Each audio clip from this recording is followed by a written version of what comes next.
I knows it. How's it going, Samantha?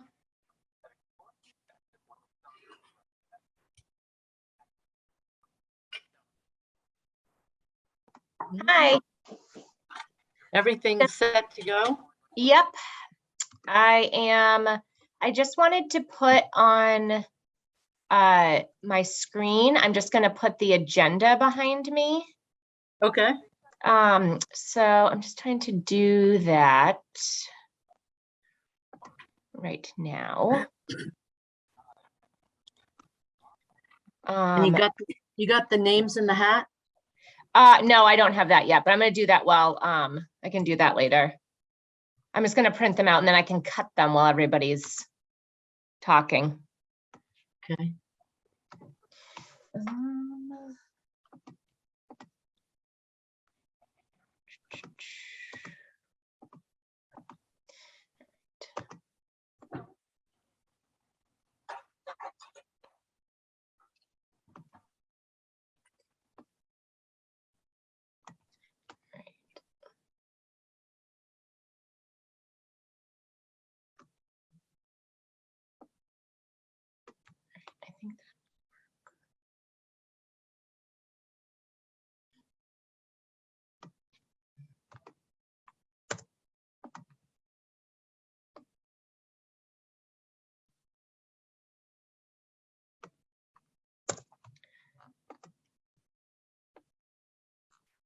think I need to also, because I want to download the final version. I assume, it's possible we had a couple late entries last night. So make sure I have the for sure tally. All right. And there may be some stragglers who sign in. That's not a problem, right? No, not at all. And I assumed that. I don't think that all of the people that are winning an award are honestly going to be there the whole time. Right. Because they, or I don't think anybody probably will be there the whole time. It's a long day. So right. We'll see. And the only thing I hope people understand, and I tried to make that clear, is that it starts at 9. Well, that you have to be registered to join. It's not just for like the morning or anything. So oh, if you're not registered, you can't join. Okay. No, because you won't have the link or the password. Oh. Right. Okay. So if anybody emails you and is like freaking out, I mean, at this point, I'm just going to double check that Etan is, because that was the only one that we were. I see Etan is on right now. I'm here. Oh, hello. Yay! Then you did. Fantastic. Yeah. Good Everything was morning. fine. I would turn on the video, but I am sort of, how to put it, chugging breakfast. Well, you have a half hour, so I mean, before I just everything to get on and play around. No worries. Great. All right. But yeah, no, everything worked brilliantly. Okay, good. Fantastic. And so I have the videos all queued up. Okay. The first one is going to be the Islamic call to prayer. Yep. And you're going to say, play the video, and then I'm going to, is it something they're just listening to or viewing as well? Nope, just listening is fine. Okay, well, great. Yeah, just listening is fine. Okay, that's actually fantastic, because then I don't have to, all I can do is share my computer audio and you can keep on going. Okay. I did a practice last night, and then you can just say thank you, Samantha, or something, and I'll pause it, and then I'll have the next one ready to go. And that, right, which is the gamelan video. Yeah. Yes. Yep. Right. Got it. Good. Cool and groovy. Yeah, it should be easy. Great. I mean, it says he who can't turn the computer on, but I think it should be easy. It seems it should be easy. So, okay, great. Yeah. Well, cool. We'll try to start promptly at 9. And okay. So go have your breakfast. I will go do that. Thank you. Talk to you shortly. Thanks. Okay. For anybody who's on, the program will start at 9.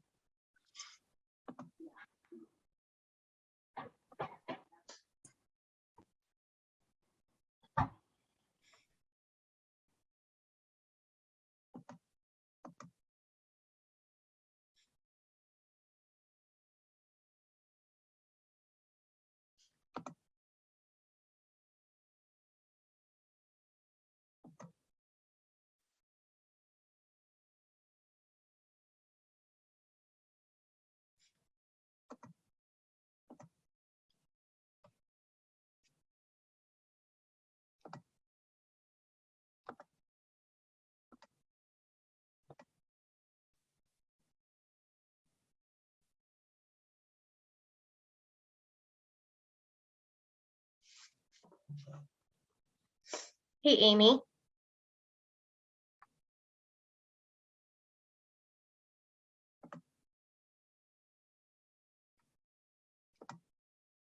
Yes. Hold on, I'm just gonna, is this too busy? No, not really. I need to put our logo, but I just, if I mean, especially if I'm like not in it while we're going through the day, so that if anybody's curious. Yeah, Hannah says it doesn't look too busy either. Okay. I could make it smaller, but I also, I could Well, also then you just, couldn't read it. true. All right, Unless, I'm gonna, unless you can put it in a square where nobody is. I don't have any other logon capabilities. I guess I could invite my personal self and then use that. Okay. Let me try that.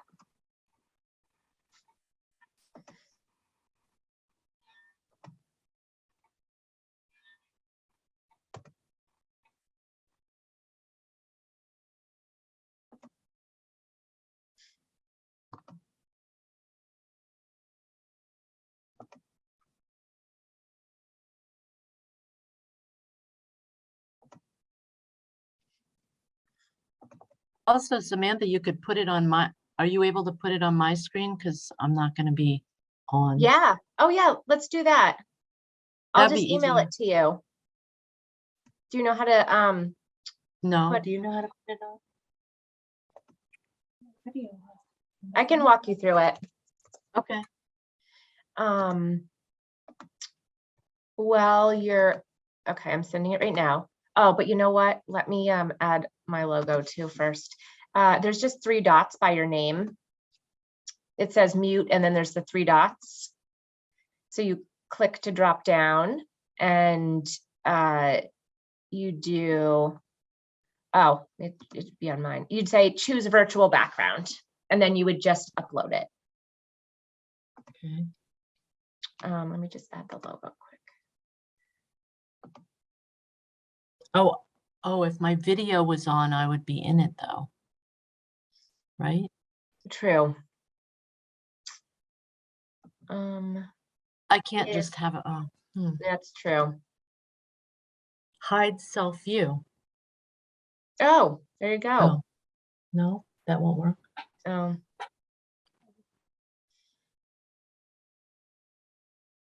Okay, that is not going to work. Is it possible for you to see without being in the video? If you cover the lens, does that Yeah, make you? my lens is covered. So see if we can post it. No, now it's on.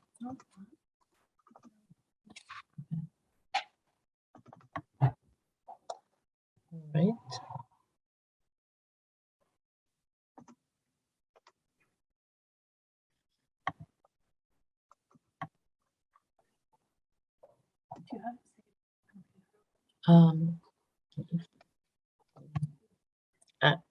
It's over here. No, it's not in there. It's like on my Outlook.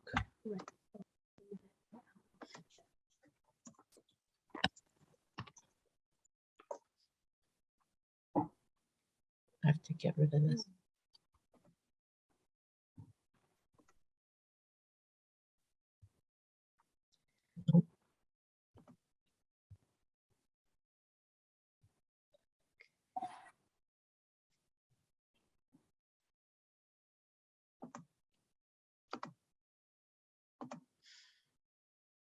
Okay, so here it is.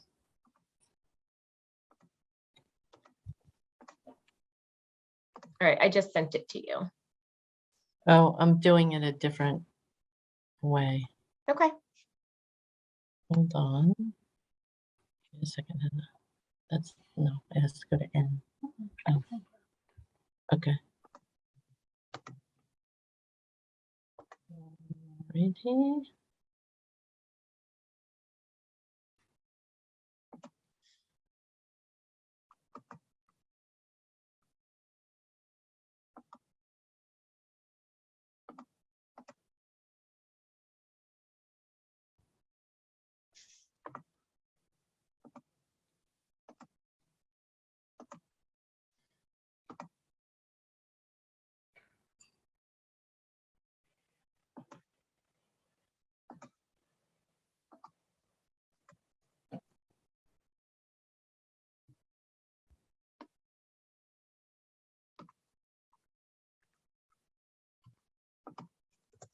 You're in the wrong thing now.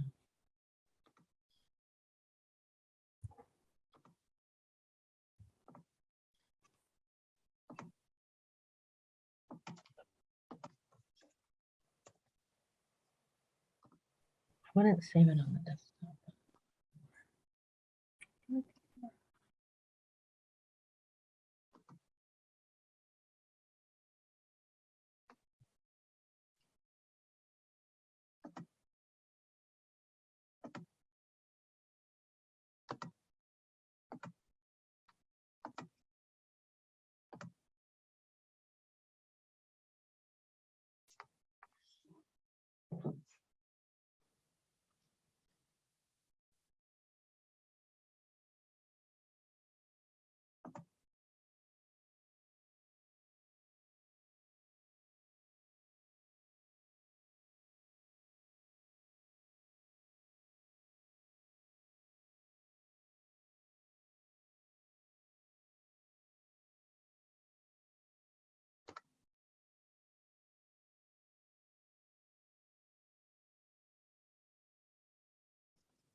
Good morning, everyone. We're going to start in just a few minutes, but as a reminder, can everybody please have their camera as well as microphone turned to mute and camera off, please.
Okay, it is 9 a.m. I guess we'll go ahead and get started this morning. My name is Samantha Talbot, and I work for the Center for Crime Victim Services. Would like to welcome you all to the 2022 Crime Victims' Rights Week Service Awards and Celebration. This event is brought to you by the Center for Crime Victim Services in partnership with the U.S. Attorney's Office, District of Vermont. We're so happy to have you all here today, and we appreciate you participating in this event. If you have any questions about the agenda for the day, Amy Stearns will have it posted throughout the presentations.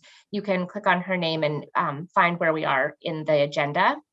I have a couple of quick notes. Please remain unmuted with your video turned off during all the presentations. This will just keep our program running smoothly, as well as avoid any possible interruption from outside noise. You're welcome to leave and come back as needed. We realize you may need a moment for a self-care break or to attend to something work-related. You're welcome to come and go as you need to. If anyone has any technology issues, feel free to use the chat. You can direct message me, Samantha Talbot, and I'll do my best to help out. And now that we've got the housekeeping out of the way, I want to introduce our first presenter, Lonna Neidig, who is a poet who is part of the Youth Writers Project. Several years ago, she wrote a poem called Casual Racism with a Side of Language-Based Angst. And I'd like to welcome Lonna now. Thank you, Samantha. So she sort of already gave a little bit of background as to when I wrote this poem, but just for some additional context, I wrote this poem 4 years ago due to not really feeling comfortable or confident in my own skin and in my cultural identity, mainly because of the way that people treated me and the way that they behaved and acted towards me. I felt unsafe in places and spaces that were supposed to contribute to my overarching concept of home for the previous 15 years of my life at that point. I heard a lot of really awful things at my high school and at the Chinese food restaurant I worked at, pretty much everywhere, unfortunately, all because of circumstances that were out of my control, in this instance, my family history, my race, and my cultural identity. For some context, I was adopted at around 11 months old from China before I was brought to St. Albans, Vermont. In case you don't know, like much of Vermont, that town's predominantly white. I have two really amazing parents and older siblings, but to outside viewers, I was perceived as the odd one out for my skin color. In the time between me writing this poem and now, I've since started and nearly completed a degree at Worcester Polytechnic Institute in Massachusetts. And so these past 4 years have really focused on me finding confidence in who I am and realizing and accepting that if individuals choose to perceive me or treat me differently for things that are out of my control, that it's not my fault. I have since realized that I'm entitled to exist comfortably in any space, but especially the ones that I call home. I definitely still sympathize with the hurt and the uncertainty that 16-year-old me expresses in this poem that I'm about to recite, but I'm proud to say that sorry, that's my Outlook calendar. But I'm proud to say that I have since found confidence in who I am and really found comfort in myself. So with that, I will now begin to read my poem. This is Casual Racism with a Side of Language-Based Angst. I was sitting among tiny green blades of grass, listening to a chaotic symphony of loudspeakers and bubbling voices. I was sitting under a rosy sky with golden light, carefully separating the fluffy cotton clouds. My twisted fingers picked at the green and tore it apart, watching its strings split and fall under my harsh grip. I heard you. I heard you speak in your best, worst English. I heard you. I was right there. I was right there when I heard you speak in your best, worst English. I was right there. I know you didn't think much at the time, but years of insults flooded back to me in that instant. I wish they came presented on a silver platter labeled in neat cursive so I could pick how to remember and how to frame being Chinese. I can't. I frame Chinese as an insult against my olive skin, against my eyes, against my 8-year-old self's inability to say the letter R, against my 5-year-old self's love for pandas, against my 16-year-old self's appreciation for Chinese culture. I frame my Chinese as an insult because people asked me how I can see, because people think my employers are my parents, because people think I'm too aggressive, because people think I'm too white. I frame my Chinese as an insult because saying hello in Mandarin feels like trying to say mirror in the 4th grade while people coaxed my mouth to form a proper R all over again. Because saying how are you in Mandarin feels like evenings before dinner working on saying my R's and crying. Because saying you're welcome in Mandarin feels like crying in front of my 7th grade teachers over my vandalized homework and binder. I was there when you boiled my culture down to a combination dinner of General Tso's chicken, pork fried rice, and an egg roll with a side of broken English and extra fortune cookies. I was there when you dealt one of many blows with a dull axe to my long forgotten family tree. I felt every thwack, starting at my bruised hip bones and reverberating to my palpitating heart. Thank you.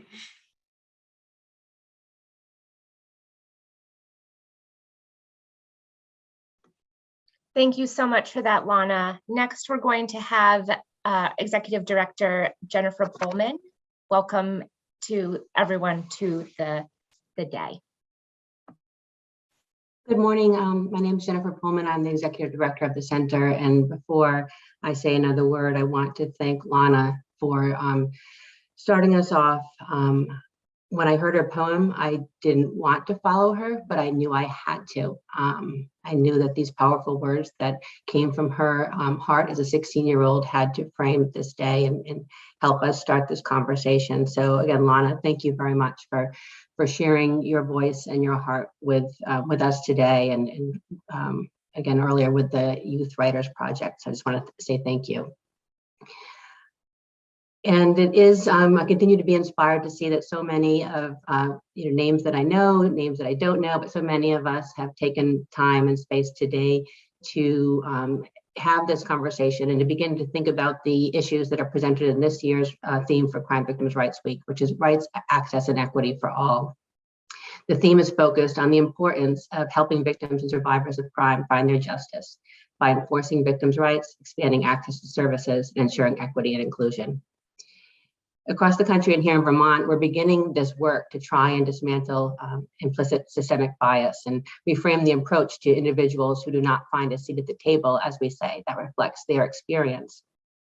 There's been focus and drive toward the utilization of an equity lens when we look at individuals who are charged with a crime, and particularly as we think about their path through the system. And there absolutely is work to be done in this area, but there's also work to be done elsewhere.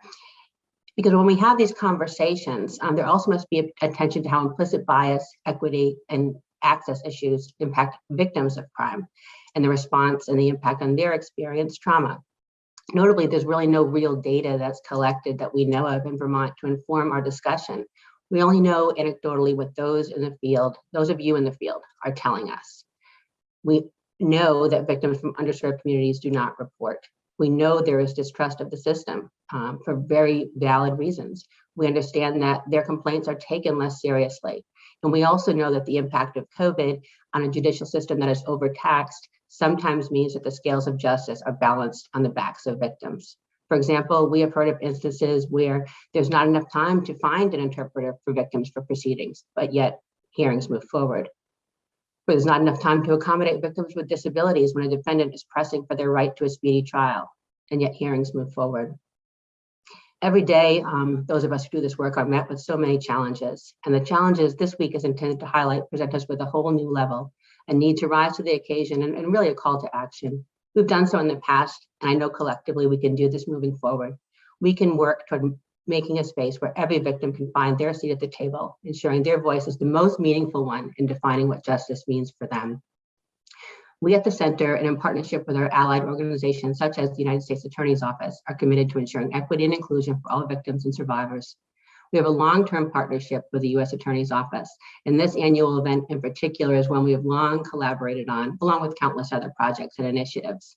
So without further ado, it's my privilege to introduce Mr. Nikolas Kerest, or Colo as he is known to those who work with him, as the United States Attorney for the District of Vermont.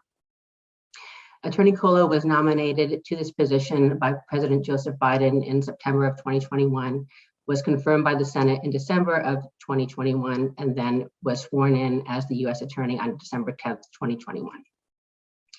As the United States Attorney, Mr. Kerest is the top-ranking federal law enforcement official in the District of Vermont. The U.S. Attorney's Office is responsible for prosecuting federal crimes in the district, including crimes related to terrorism, public corruption, exploitation of children and older adults, firearms, narcotics, immigration, and civil rights. In civil cases, the office also represents the United States and its agencies in affirmative fraud cases, defends the United States in civil cases, and collects debts owed to the United States. Attorney Kerest brings his long and distinguished career to this role. He's been serving, he has served as the Assistant United States Attorney in the District of Vermont since 2010 and began serving as an Assistant United States Attorney in the Civil Division representing federal agencies in defensive and affirmative litigation. He served as the Civil Division Chief, leading the division as part of the United States Attorney's management team. And in 2019, he joined the Criminal Division, prosecuting a variety of criminal cases, including drug trafficking cases, violent crime, and immigration fraud. And prior to joining the United States Attorney's Office, Mr. Kerest was in private practice for over 10 years as well. What I want to share with you all is that along with his experience, Attorney Kerest brings a passion for service to Vermonters and victims and survivors. When we were discussing plans for today, Attorney Kerest shared the following. In the U.S. Attorney's Office, in collaboration with our partners across the state, we strive to focus on the needs of victims of the crimes we prosecute. Our goal is to avoid leaving any crime victims behind. Therefore, it's a priority of mine that the great work of victims advocates in Vermont, both in the federal and state system, is highlighted. Today's event is one way that we can make that happen. We're truly fortunate to have Attorney Kerest and his office as trusted partners in our efforts to move the needs of victims and survivors to the forefront of our considerations of justice. And we're truly fortunate to have all of you who are on this call and those of you who could not make today's event to work in partnership with. I'm honored to now turn the morning over to Vermont's U.S. Attorney, Nikolas Kerest. Thank you very much.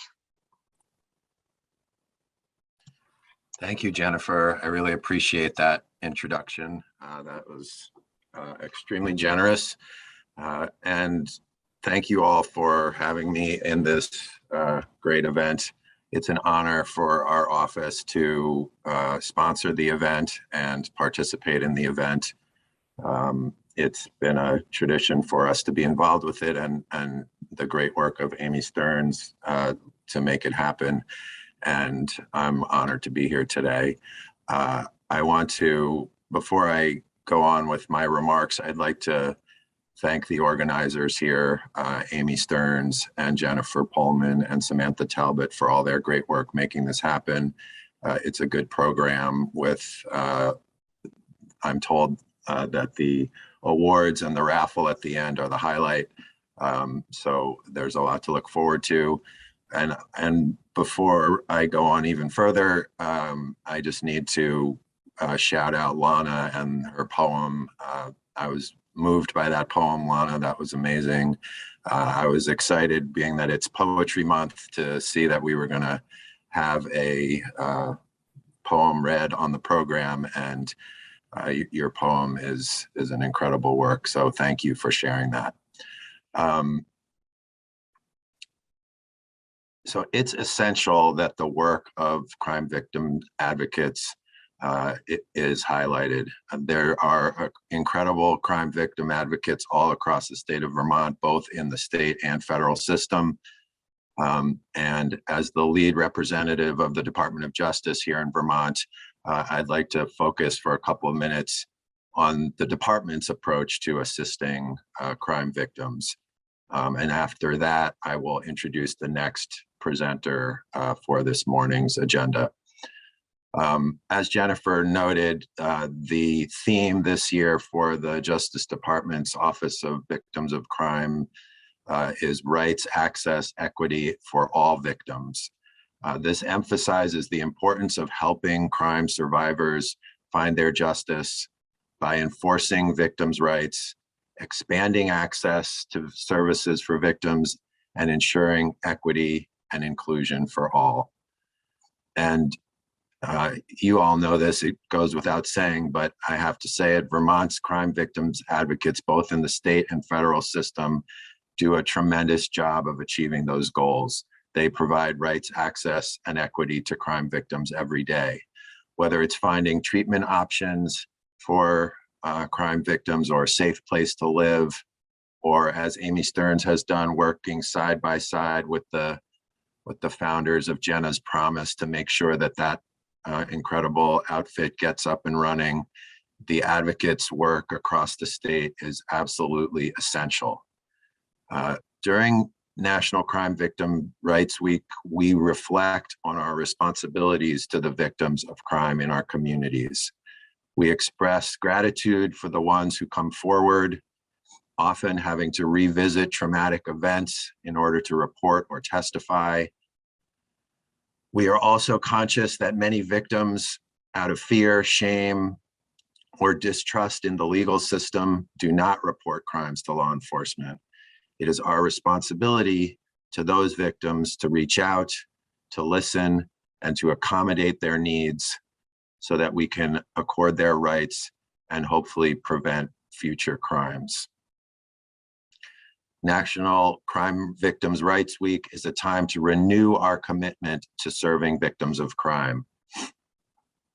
Acknowledge achievements that we've made in the victim services area and remember crime victims and survivors.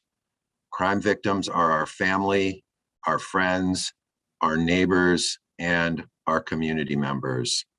While we can never truly understand the depth of the trauma and the impact on their lives, we can ensure that equitable, inclusive, culturally appropriate, and gender responsive services are available to help them. By enforcing victims' rights, expanding access to services, and upholding principles of equity and inclusion for all, we can enable crime victims to find the justice that they seek in whatever form it might take for them. Despite our best efforts here at the U.S. Attorney's Office and across law enforcement in this great state of Vermont, too many people continue to be victimized by crime. Each year, it happens every day, and it can happen to any one of us. This week, as we stand with the men, women, and children, we renew our commitment to supporting them in their time of need. And we reaffirm the basic human right of all people to live free from violence. The U.S. Attorney's Office, everyone here, from me to Amy Stearns to all the prosecutors and the staff, are committed to standing up for the rights of those affected by all types of crime. And every day we are taking action to stop crime before it happens. Our next presenter is extremely special. Many of you probably already know her and her incredible accomplishments in the law enforcement community in Vermont. Ingrid Jonas began working to end violence against women in the late 1980s as a college student working part-time at an outfit called My Sister's Place in Yonkers, New York. That was a shelter for women and children fleeing from abusive partners. Working there changed Ingrid's view of the world and her path in it after realizing that for some, home was actually the most unsafe place. When she moved back home to Vermont, she continued her advocacy and intervention work at Women Helping Battered Women, which is now Steps Against Domestic Violence, and Spectrum Youth and Family Services. Part of that work involved reviewing police affidavits and reports, and police officers were often the first to interact with the survivors of violent crime that Ingrid was involved with helping the victims of. When she decided to apply to be a trooper for the Vermont State Police, it was with the hope of someday being able to solve and help bring resolution to survivors of violent crime on a daily basis. She joined the Vermont State Police in 1998, and her assignments with VSP varied, starting as a road trooper in St. Albans, and then as a detective with various special investigative units. She worked with QC and NUC, as well as the Director of Internal Investigations, where she investigated allegations of police misconduct. Ingrid finished her career as the rank of Major, Support Services Division Commander, and Chair of the Vermont State Police's Domestic Violence Task Force. She also had the honor of being the department's first Director of Fair and Impartial Policing and Community Affairs at the rank of Captain. She served and built relationships of trust with communities that have been historically marginalized. Ingrid's list of superlatives is considerable. She was the first commander of the Office of Fair and Impartial Policing and Community Affairs when that position was established in 2016, and she was the first woman in the Vermont State Police to lead the Internal Investigations Unit. And Ingrid was also the first woman at Vermont State Police to attain the ranks of Captain and Major. Ingrid retired from the Vermont State Police after that distinguished career in May 2021 after 23 years with the Vermont State Police. Welcome, Ingrid.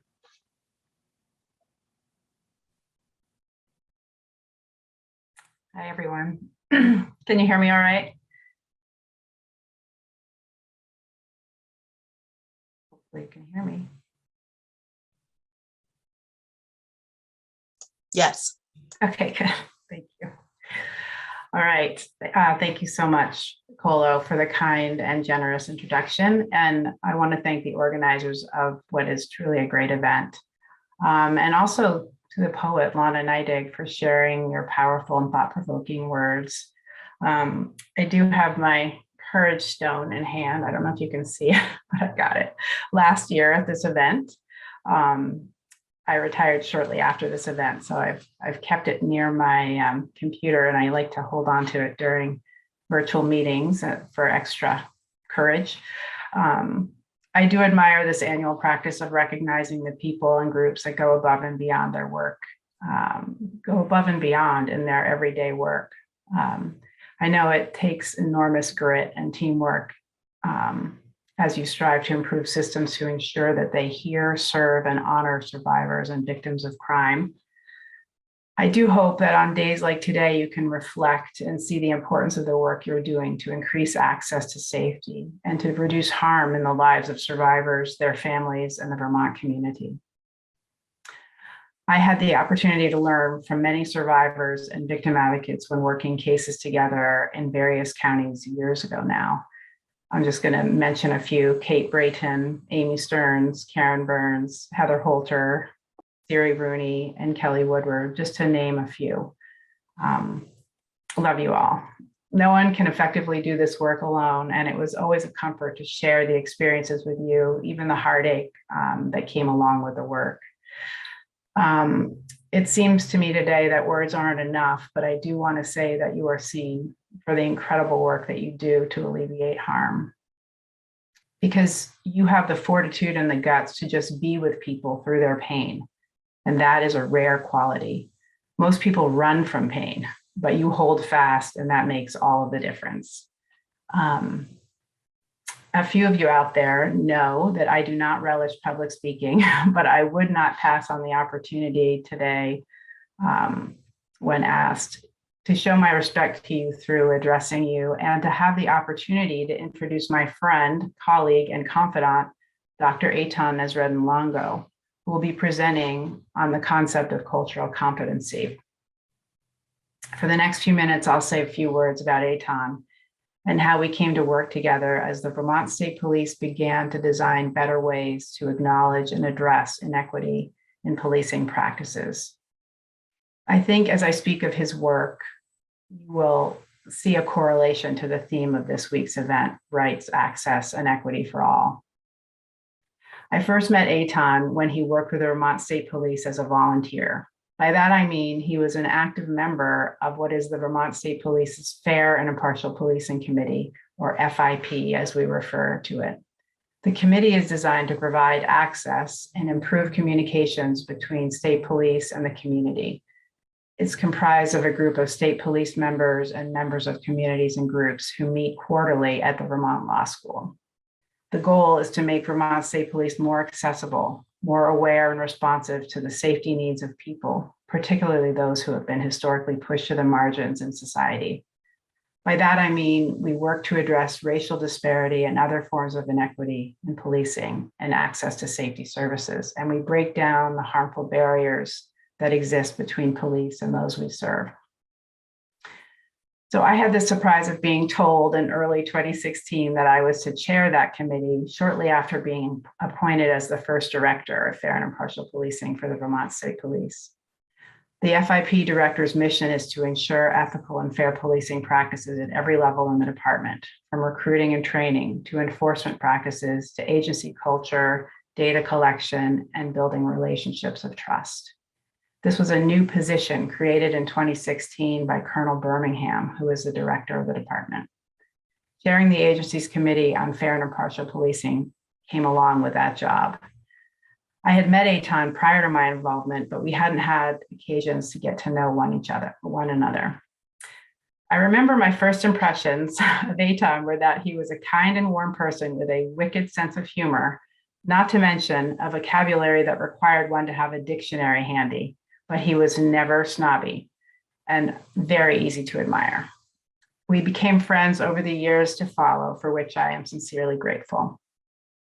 Etan wears his heart on his sleeve, despite his muscular build, and I do admire that quality in a person. One other fun fact, his mother is also named Ingrid, and I think that somehow added to our comfort with one another. Etan became a trusted advisor as I navigated the new role as commander, having left the more familiar territory of investigator. He's a person who refreshingly embraces complexity and nuance and knows that meaningful concepts are best discussed thoughtfully. He reserves ranting and raving, although we did do that on many occasions, for those in his inner circle, but you never doubt his solid ability to call you in versus call you out when you're out there or your lens needs to be broadened. He's incredibly gracious in that way. By that, I mean he is a man and a person of color who remains hopeful for meaningful change, even in the face of the daily affronts and pain experienced by so many BIPOC people, simply for being. He chooses to use some of his own difficult life experiences and his deep awareness of history as teaching opportunities, and that is truly generous of him. Etan has been committed to evolving the police perspective and changing police culture, which I can tell you can feel a bit glacial at times and is not for the faint of heart, but is truly a worthwhile effort. He started working on police reform efforts while in graduate school in Chicago. In Vermont, he began working with the committee in 2011 at the request of then Captain Bill Jenkins. He had led anti-bias training for recruits at the police academy since 2016, and today he is the co-director of Fair and Impartial Policing and Community Affairs, an office that has evolved to where he and a sworn member of the department, Captain Barbara Kessler, serve together. From a formal education standpoint, Etan does have a resume like most in public safety have never seen. He's an ethnomusicologist and composer with a Ph.D. in music from the University of Chicago. Chicago is where Etan was born. He moved to Vermont at the young age of 12. He has a bachelor's degree from Amherst College, where he was an independent scholar of music. He attended the Putney School as a young man and now lives in Putney, Vermont. He taught as a lecturer at the University of Illinois at Chicago and then the University of California, Riverside, as a visiting professor of music and as a visiting professor of music at Marlborough College in Marlborough, Vermont. So Etan literally writes symphonies and other musical pieces as one of his formal talents. And maybe that speaks to his finely tuned patience developed over many years of working to get activists, politicians, cops, lawyers, government workers, and so many others with diverse priorities to understand each other better and speak in a more harmonious voice. One example of this is his chairmanship of the committee created by the Vermont legislature with the memorable title of the Advisory Panel on Racial Disparities and in the criminal and juvenile justice system, where he has been the chair of that panel since 2017. He's also on the board of directors for Outright Vermont, a nonprofit based in Burlington with a mission to build hope, equity, and power with LGBTQ+ youth in Vermont. Etan has spent his life working to address injustice in its many forms. Like so many of you, he works in small and large ways to change the conditions in society that contribute to fear, to violence, and to abuse of power. I remember when he agreed to be co-chair of the Fair and Impartial Policing Committee with me. I had been uneasy chairing it by myself, and he was willing to step up, for which I was eternally grateful. He was truly an oasis in the desert there for me. If you can picture for a moment a room full of silent, often poker-faced police commanders in uniform, idealistic law student activists, a handful of earnest politicians, several social justice-oriented members of the public, a couple ACLU attorneys, and often a few members of the media carrying microphones to ensure they captured catchy sound bites. Everyone there to grapple with some very challenging topics and realities facing police and communities today. Topics such as the over-policing of people of color, police accountability through transparent data on traffic stops, uses of force, disciplinary records, and the national police recruitment and retention crisis. Just a few light subjects. Suffice it to say, it was often a room where the majority of folks either had trouble speaking or had trouble yielding the floor. So this was a challenging group to facilitate. Being able to count on Etan every single time and to just really sit near him and feel his resolve, composure, and equanimity was, to say the least, a comfort. Etan would also come to the police academy with me and train new VSP, Vermont State Police recruits, to understand and recognize implicit and explicit forms of bias and how biases can hijack our efforts for effective policing and erode public trust. I would watch as he took pleasure in connecting with these young, often fairly sheltered recruits, and he showed enormous grace and patience, as good teachers do. We had only a short time to motivate these people in a caring way to recognize and to endeavor against casual forms of discrimination. He recalled to me recently a time when a thoughtful recruit said to him, "But what can one person do about all of this?" Etan said he could really feel this recruit's sense of responsibility. A famous quote attributed to Mother Teresa came to Etan's mind in that moment, and he said, "We can do no great things, only small things with great love." And yes, that actually happened here at Vermont's Police Academy. Etan's work is driven by a recognition also known by many of you here today, which is that police officers are often the first to interact with survivors and witnesses to crime, and they do so on a daily basis. And those first few moments and interactions are critically important to everything that follows in terms of creating safe space for victims to speak, to accessibility of resources, and to the direction and outcome of a case. And he brings all that to his work at the Vermont State Police as an equity advisor to the Colonel and Commissioner and command staff, and as co-director of Fair and Impartial Policing, which is a brief story in and of itself. Before the shift from one director to co-directors, Etan and I were leading one of the meetings I've mentioned earlier today. We were worrying, which we were accustomed to doing. This was a particularly challenging meeting in spring of 2020 after the police officer in Minneapolis killed George Floyd and after the beginning of the pandemic. He and I sat in a room together but apart, trying to keep our masks in place and yet somehow lead our first of what would be several virtual meetings. It was the meeting before yet another retirement of a Fair and Impartial Policing commander, and Etan and I had to face the uncomfortable reality that there was not a lot of interest or eligibility to take the helm of this commander's position. We also knew that a deeper commitment and more meaningful gestures to Vermonters were necessary at this particular moment in history. And as we sat together after the meeting, Etan said to me in the way that only Etan can say things, "I have an idea." He proposed a co-directorship for the Office of Fair and Impartial Policing and added that he wanted to apply for that job. In other words, he proposed a civilian and a sworn member of the department to lead together as a team, and this would be a first for the department.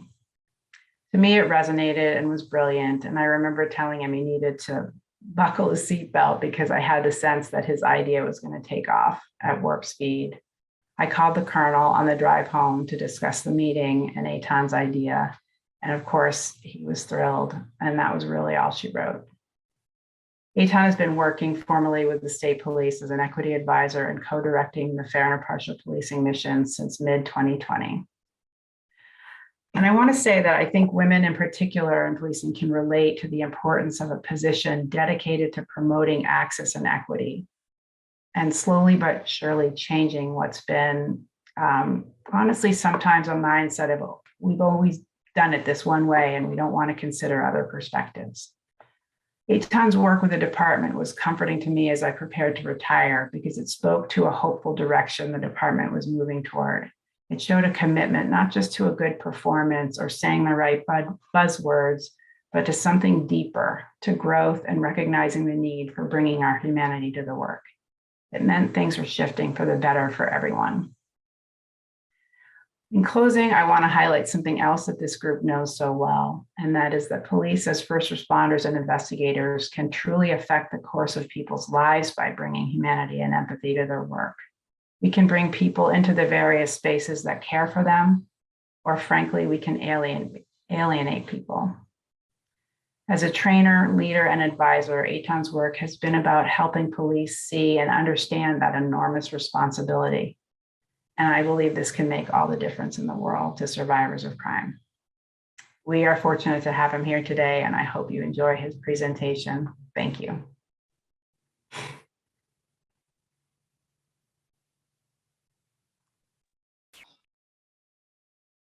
Well, Ingrid, one hardly knows what to say. Thank you. One is usually more focused on one's shortcomings rather than virtues. So as I'm sitting and listening, I'm thinking, oh, I really didn't do it. But nevertheless, I want you to know that the check is in the mail. That was really just a lovely introduction. And thank you also for taking me down memory lane so that I could remember a lot of things that were really, really special and very important in my life. I am going to speak, as you probably know, about what I called the perils of cultural competency. This was sort of, it was a bit risky for me because I tend to think things, not necessarily have them completely thought out, but have them to a point where I can ask questions. And that's very much where I am with cultural competency. It's a very popular term. It's a very used term. And it's another term that in the United States, we seem to think we all know what we're talking about. So I really am going to be doing more questioning, teasing through the questions, looking at the nuances of the questions, the nuances of the terms and such as we go along. And I hope that that'll be fine. I've sort of put it together the way I would put together a lecture in college. As you know, I have notes in front of me and I will elaborate on them as I go along. I want to start with a story. I believe that our lives in general are constituted by narrative, by stories. And by the end of this talk, I hope that the connection between this story and perils, as I discussed them, of cultural competency will be clear.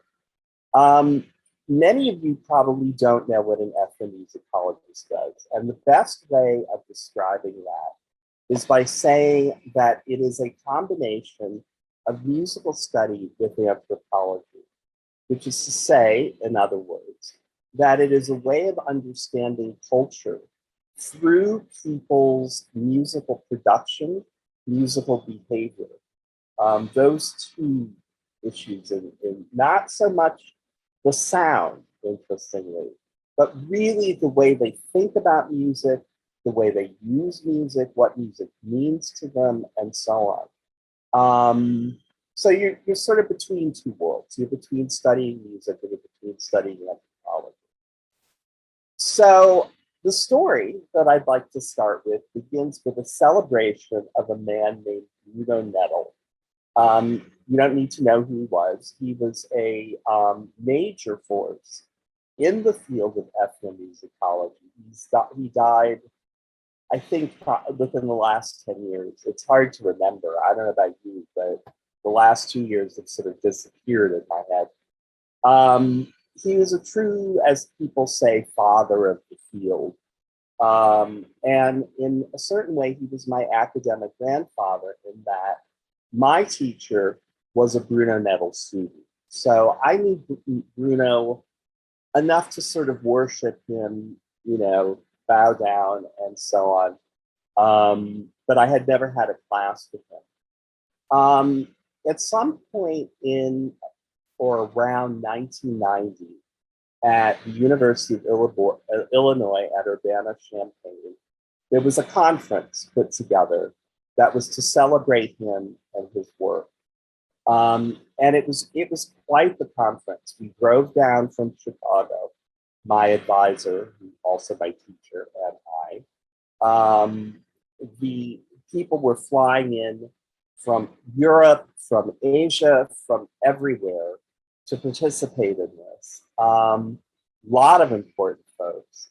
And so a lot of us baby ethnoids, as I like to call us, graduate students rather, were in attendance. I mean, you know, you're going to see these people whose works you've read and argued about and discussed and debated and so on, and there they were going to be.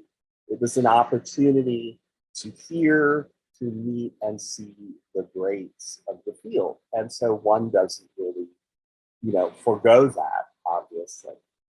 An interesting and important issue in ethnomusicology focuses around not using one's own musical biases that are nurtured by a familiarity and by study of a specific music culture to understand another music culture, or indeed music in its entirety. This is obvious, I would imagine, to this group. The question really, though, becomes how is this done? And that's a question that we have even now in fair and impartial policing. How, in fact, do you not take your own experiences that are not only intellectual, but certainly even somatic, and not apply them broadly, not universalize them, but make them actually very particular? The answers are many. The answers are many. As I say, this is in fact a question that influences fair and impartial policing, as well as any field in which the amelioration of bias is considered to be essential. I have to say, as a side note, this is partly why being a species of anthropologist is really good for my job as co-director of fair and impartial policing. I've been dealing with these issues, albeit academically, for decades. And even though I'm not currently in a classroom teaching ethnomusicology, I am still involved with individual students, and I'm certainly working on a book right now in the field.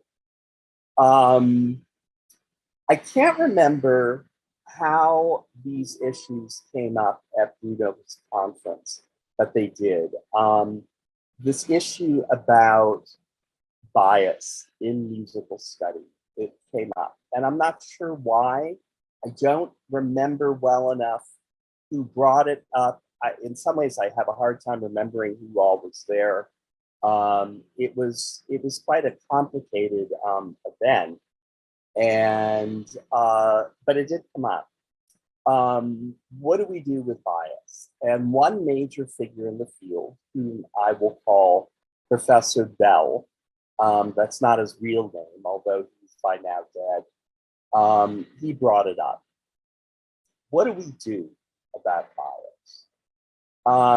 We're all very clear as ethnomusicologists and as others about how it colors how we view cultures, and therefore it is an issue. It gets in the way of accurate perception and interaction. It happens all the time in ethno and in anthropology. One of the things that you need to understand is there is an enormous amount of preparation in graduate school to go to the field. And the field tends to be constituted by brown people who live far away. That's just the way it is. Brown people who live far away. We used to have a joke that's not very funny in ethnomusicology, that the study of music was about the West and the rest. And we laughed at it somehow. That it's not funny anymore. But what would happen would be people would, in a classroom, with reference to volumes of work, literally books of work that had preceded them, they would come up with questions that they were planning to take when they went off to study whatever culture they were going off to study, and wherever that culture was, in the Amazon basin, in Central Asia, wherever it might be, in East Asia.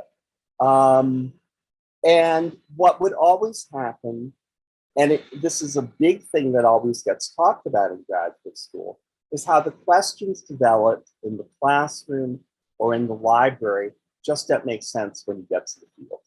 They just don't. They just don't. It's a very common experience. And there was a big dividing line between people before they had gone off to do that research, wherever they were, and people before and after that moment, really. But it really sort of centered around that idea of having the questions that you have about a culture not make sense. And a lot of the reasons that they didn't make sense were because, of course, they were coming from a particular sort of bias and a particular sort of inability really to move comfortably within a culture that was not one's native culture. So the question fundamentally is, how do we get rid of bias? And as we all know at this point in time, and I actually don't remember the conversations being framed this way, you can't get rid of it. You can manage it, you can question it, but it will always be there. You can ignore it and deny it. You can also refuse to be swayed by it, but wishing it away isn't going to happen. One of the things that you should bear in mind here is when these initiatives started with the state police, initially people were calling it bias-free policing until there was that realization that getting rid of bias entirely is simply not humanly, literally humanly possible. If you have an amygdala, you're probably going to have bias. How do we avoid it? That was the other question that would come up. How would we avoid it as though that were even possible? But it was certainly important at this conference that we faced that, or people were telling us that it was. Huge questions, as I'm sure everyone here knows. These are absolutely massive questions. Anyone who deals with the idea of cultural competency knows these questions. It may be different phrasing that you use in order to speak about these issues, but it really is about the same issues, I think. Indeed, the idea of cultural competency as it exists within social services is built upon the same basis as are these very academic questions. So what were some of the issues? You'll know them. I'm sure you will know them. Recognition of a culture, first off, so as to treat it and its practitioners correctly. Respect is something that was very, very important, of course, and continues to be very important. Fundamentally, the issue of communication came up. It comes up for us in many ways now. It comes up for us in terms of language access, but it also comes up in terms of how do you communicate with someone that you don't necessarily know a lot about, and not know a lot about because of where they're from.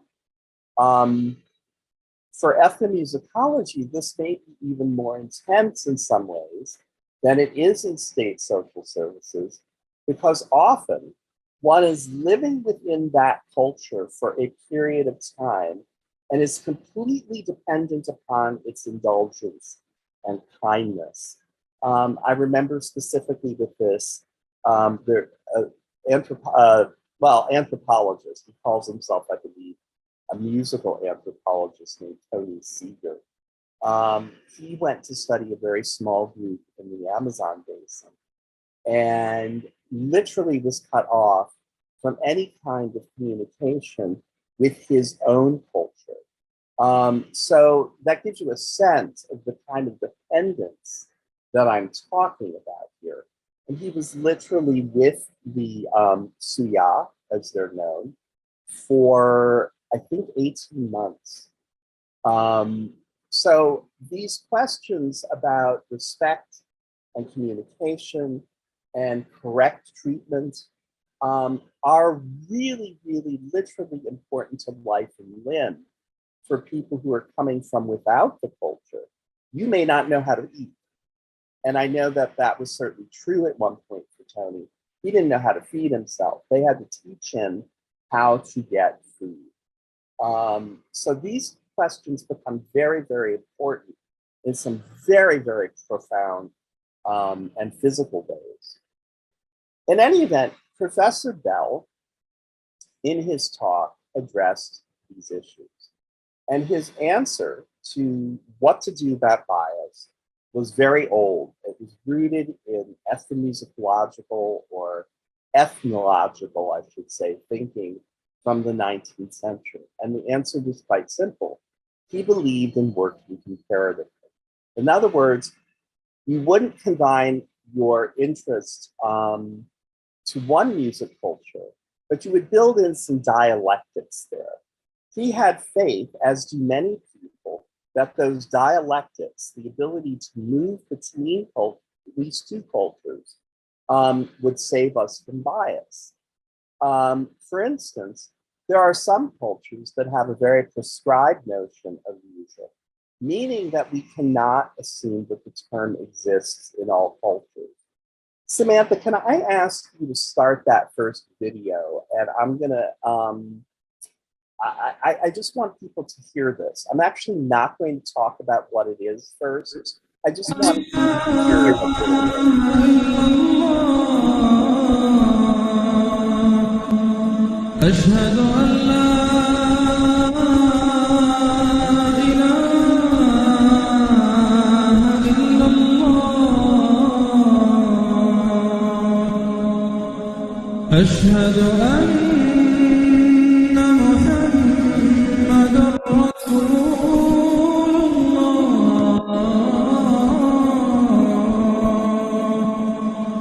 أشهد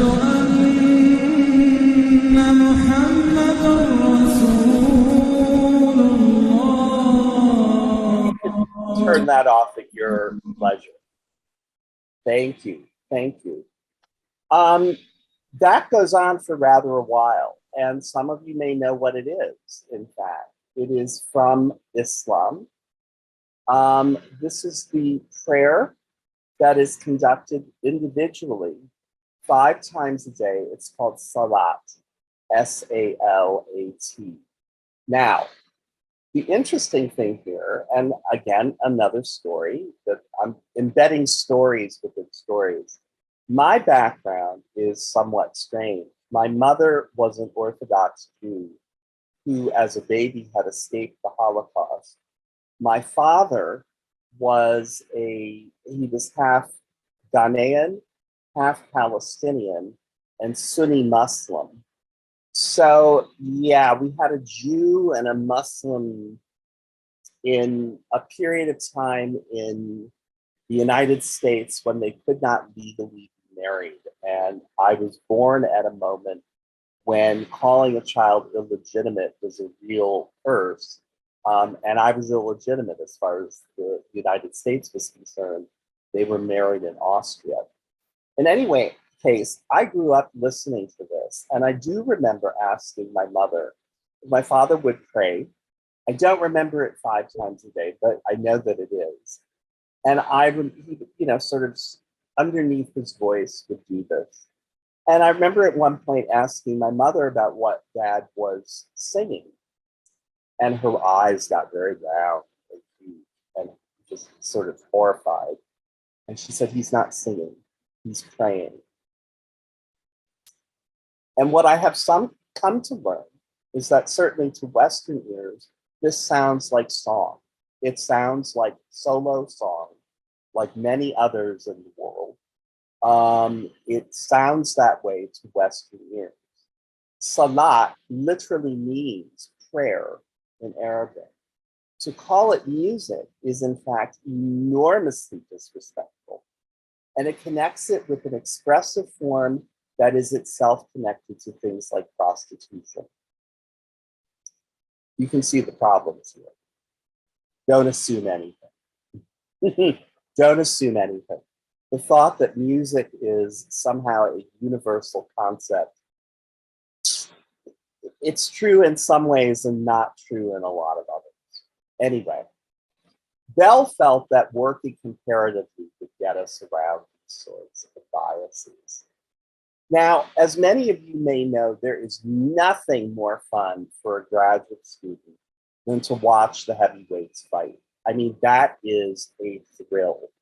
You know, as a graduate student, your life isn't particularly broad anyway. So when that happens, you're in heaven. And at this particular conference, a fight broke out. Not a fight, but like an academic fight. You know, everyone's arguing and cutting each other off and shaking their fingers and pointing things out and quoting from books that don't even matter anymore and so on. So in any case, a fight broke out. The people who were against Bell, who didn't think that working comparatively would do a damn thing for you, wondered how the mechanics of learning a music culture would even allow for comparative work. This begs the question, and I remember thinking this very carefully at that time, how does one learn a music culture? How do you do that? The culture that I particularly studied for a long time was a kind of music called Central Javanese gamelan. This comes from the island of Java in the archipelago that we now know as Indonesia. It is one of the large, well, it's certainly the most populous island. The capital, Jakarta, is on the western edge of the island. I came to gamelan music. I was in college and we took a field trip. And during the field trip, we were at Wesleyan, which has a big program in the music, and I learned about it. And I remember just listening to the music and thinking to myself, who are the people who came up with this? This is extraordinary. When I listen to music, I hear structure. I hear form, I hear structure, I hear pattern. I hear pattern repeated, patterns denied. I hear it in very strange ways, I think. Probably not to a lot of people, but if you're trained in this, that's kind of how you listen to things. I had been studying this music for, possibly 5 years, although, as I said, I encountered it in college some years before. I would like to play just a little example of that for you as well. So Samantha, if you could play the second, or start and do a little snippet of the second video, that would be great. Grammarly does more than catch errors. That's interesting. Grammarly, you can find really. You gotta love YouTube with the ads.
Okay, you can turn it off now.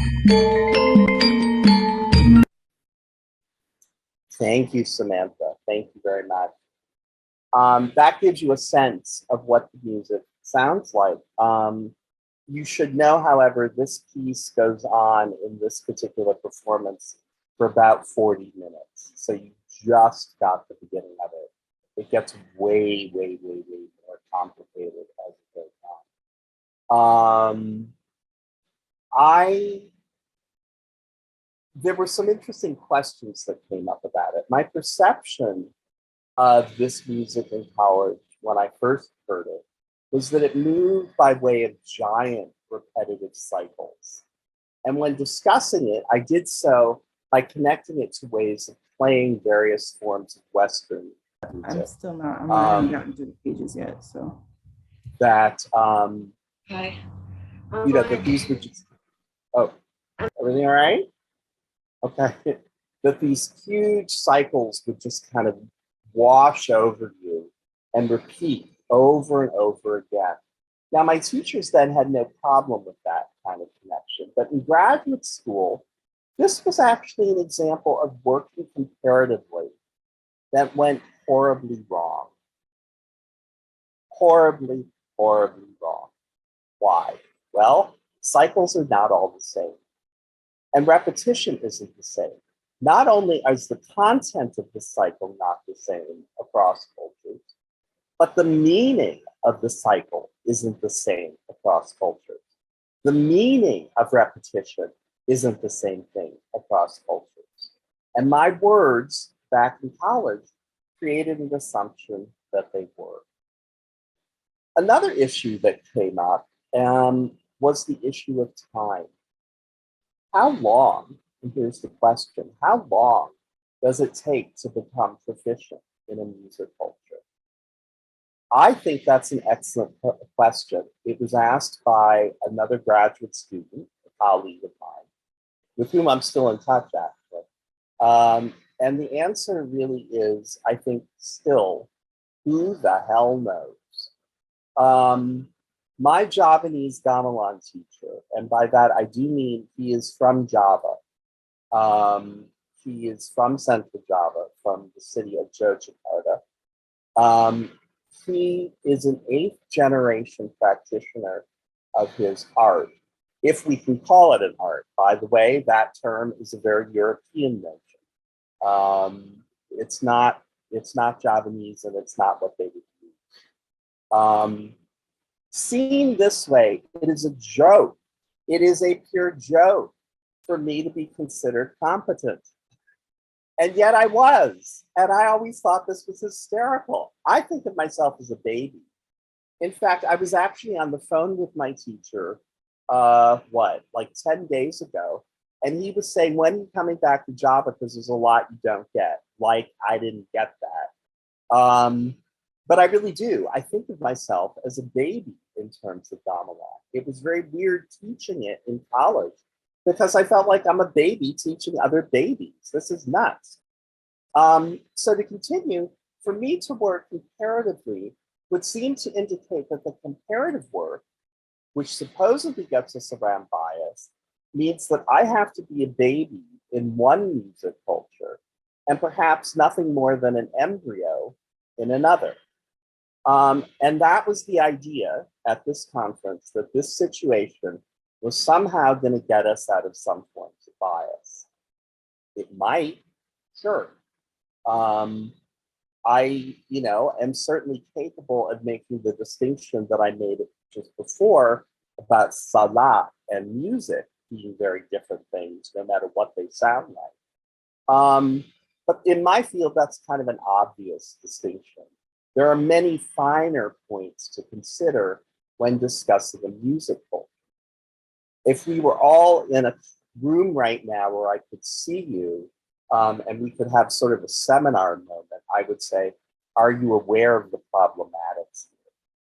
And I'm sure many of you are. At Bruno's conference, some people were and others weren't. Many in the room began to argue quite vociferously with Bell, bringing up many of the issues that I have here sketched out. And here are the perils of cultural competency, just sort of putting them together in a brief space. The perils of cultural competency, not even just in music, but also in the wider world in which that term is meant to function. The biggest, what does it mean to be competent in another culture?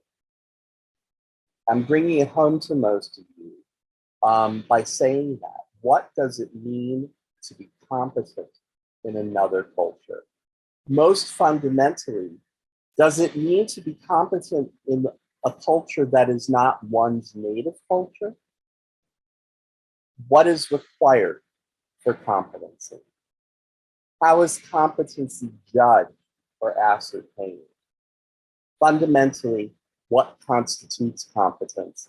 Is it the same across cultures or not? And even worse, and we're not going to get too far into this, what does culture mean? How many people is a culture? And we used to talk about that a lot, and anthropologists don't have a good answer for that. Still, to this day, there's not a good answer for how many people constitute a culture. And definition of culture? Well, I was reading an article recently about octopuses that are, because of climate change and degradation of their environment, making a lot of changes in how they interact with their world. They tend to be solitary, but they're becoming much more social. And in fact, are using some of the trash that's thrown into the ocean to use as tools to get by in their day-to-day life. They use those various things to find food or things like that.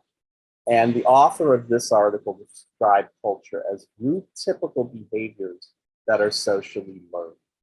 I like that. Group typical behaviors that are socially learned. It's not like that's a bad definition for humans either, but it still gets us back to the idea of how big the group is. And is the group monolithic? Current demographics for humans say no, that it is not monolithic. We have a lot more people who are mixed race. I am never sure what culture is my culture. I have no idea. I'm looking at 60 in a little under a year and a half. I still have no idea what my culture is. So what do we do with this? Now, there is, of course, the idea of cultural humility. And I have a statement here that I found in one of the documents that, in fact, the office here has our hosts have produced. Cultural humility is an approach to knowing individuals of other cultures that pushes one to challenge your own cultural biases. Realize you cannot know everything about other cultures and approach learning about other cultures as a lifelong goal and process. That I like. I like that a lot. That makes a lot more sense, but there are still some questions here around culture. And sadly, I hear cultural competency a lot more than I hear something like humility. I think humility has some attachments to things we're taught by our parents. These questions that I've just put forth form collectively the locus of one problem of cultural competency definition. We don't know what we're talking about. And we all have a different idea, or there are a lot of different ideas about what we're talking about. And I find that kind of problematic. Not that we have different ideas, but that we're talking about them as though we all know what they're saying, and I don't think that we actually do. Another problem that I pull out here about culture has to do with time issues. There are two, you probably have heard these terms, synchronic and diachronic. Synchronic means something that is at a moment in time, and diachronic is something that moves through time. So one is static, one changes. What is culture?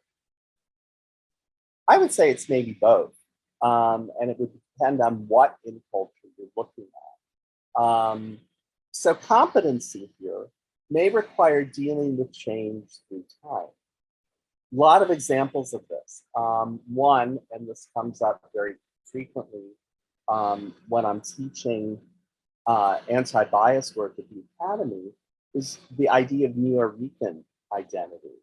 Now, this started in the 1960s as a descriptor for an artistic movement. This is something that it referred to, obviously, artists of Puerto Rican descent who were from New York. And there was a particular set of practices that bound them together and allowed there to be a term New York. At the moment, that has changed. The term no longer means simply this group of artists, but it describes an ethnic group. It describes an ethnic group. So this is an example of culture changing the time. More recently and more proximately, we have the example of Fern Feather, who, as you all know, was murdered in Morrisville, 10 days ago now? I did not know Fern. I was very sad that I did not know Fern because they sound like an absolutely wonderful, wonderful, interesting, and fascinating human being who embodied what many of us in the 1980s were fighting for. What Fern did, this is a person who accepted all pronouns. Him, her, they, all of the pronouns were fine with Fern. This seems to me a redefinition of what trans means.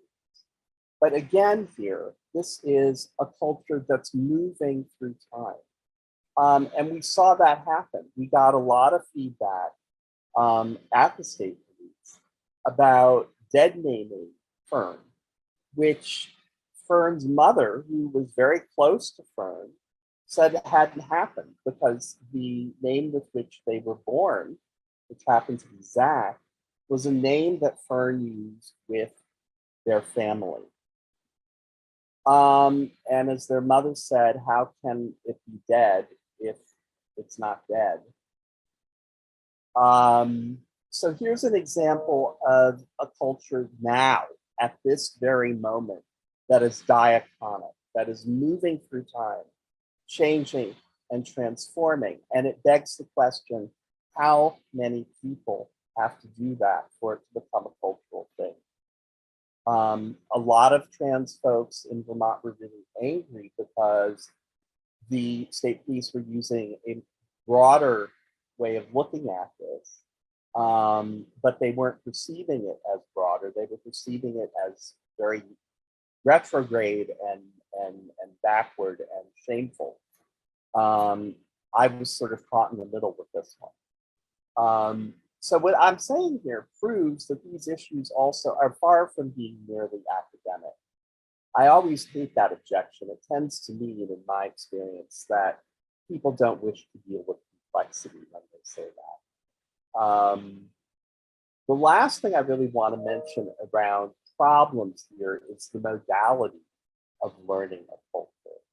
Studying, I don't know about you, I didn't learn whatever culture I am by sitting in a library and reading a book and twice a week maybe going into a classroom and discussing it with other people who also have nothing to do with that book except that they're reading it too. It's not how we tend to learn culture.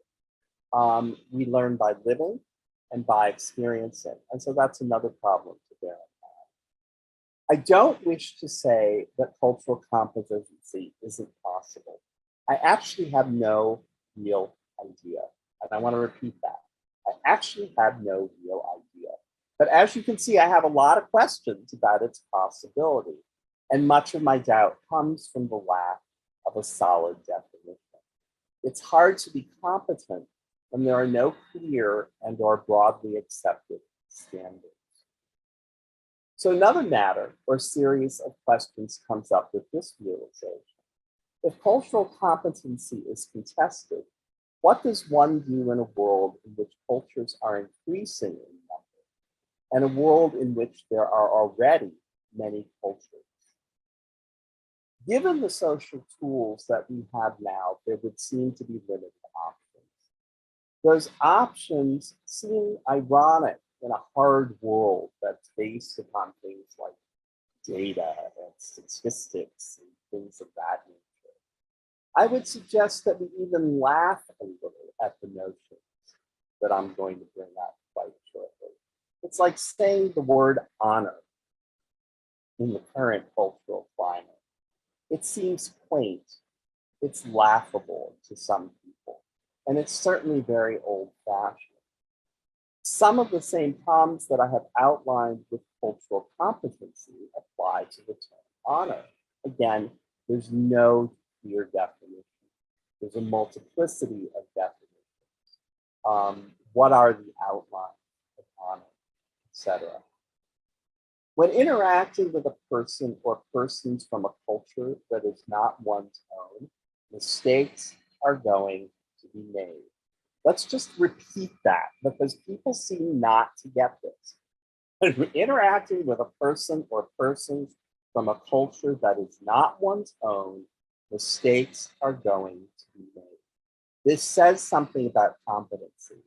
No one says that it is complete, which is a good thing, because completion is simply not possible in this realm. So there will be mistakes. Likely, offense will be given and taken.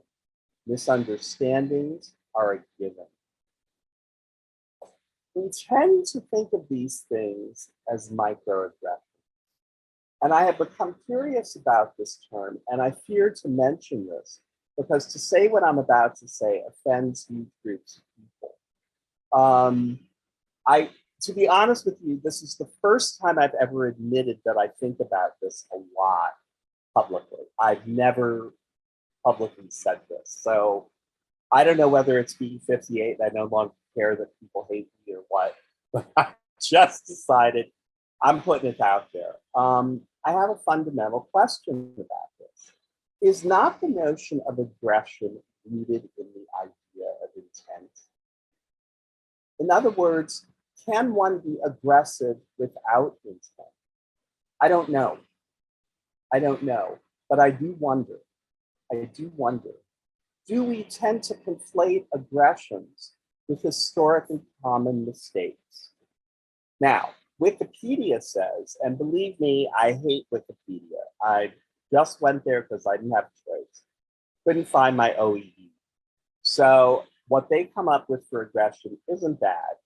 I always think of Wikipedia as like research for those with broken fingers, but they say aggression is overt or covert, often harmful, social interaction with the intention of inflicting damage or other harm upon another individual, although it can be channeled into creative and practical outlets for some. It may occur either reactively or without provocation. I like that. And one of the things that maybe I like about it is it's very clear, written through that definition is the idea of intent. I have certainly given offense out of ignorance. It certainly has happened. And when I think of those occasions, I honestly do not find intent beyond a clear desire to interact and communicate. An assumption on my part that my terms are shared turns out to have been wrong. Is that aggressive? Is it even a small form, a microaggression? I'm not sure. I'm not sure. Obviously, I'm not going to answer this now. I'm still working this out in my own mind. And in the current polarized political climate, as I say, I'm usually quite unwilling to mention these private thoughts. But no matter what, I don't think that this is easily answered, and certainly not in a talk like this. I put it forth to you as something that you may want to consider and may want to think about. I wish we were having breakout sessions, as a matter of fact. It would be a wonderful thing to talk about. So here comes the big denouement, which isn't going to be very interesting, by the way. So I just wanted to warn you of that. Like, take it away, pull the rug out. With reference to cultural competency and to the problems with it that I have tried to outline here, we still have recourse to some ideas that might remind us of our ancestors, of our grandparents, of our great-grandparents. They will be quaint, they are old-fashioned, and there are three. One is empathy, the second is imagination, and the third is plural. It's forgiveness, and with that, the desire to apologize. Both of those together, or maybe flipped, the desire to apologize and then also forgiveness.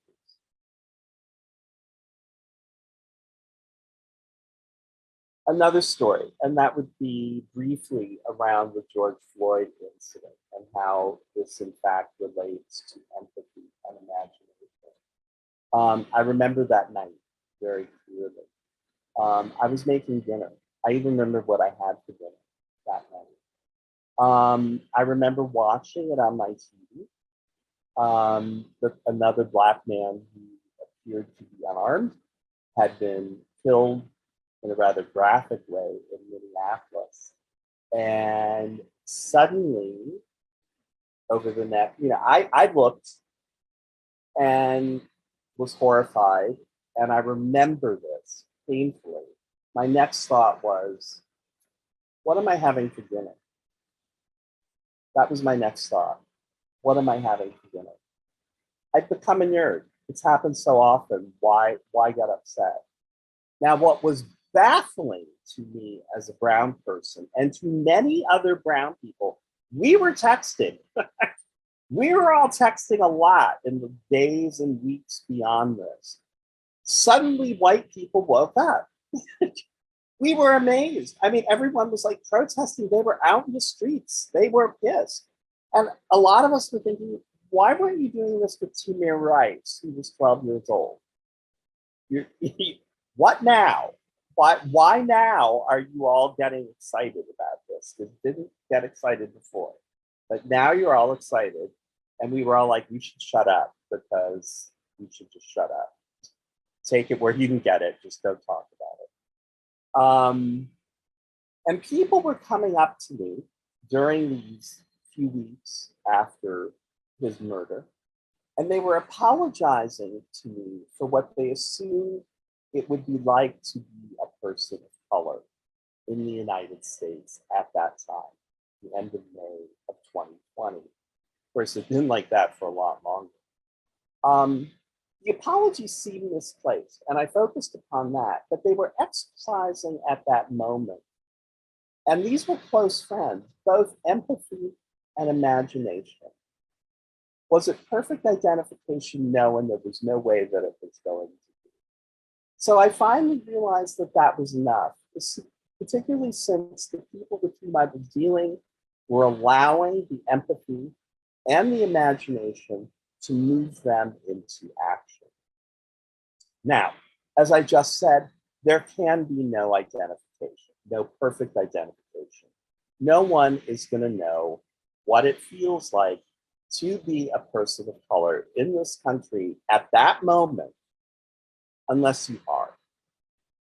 I mean, you're not going to know what it feels like to go.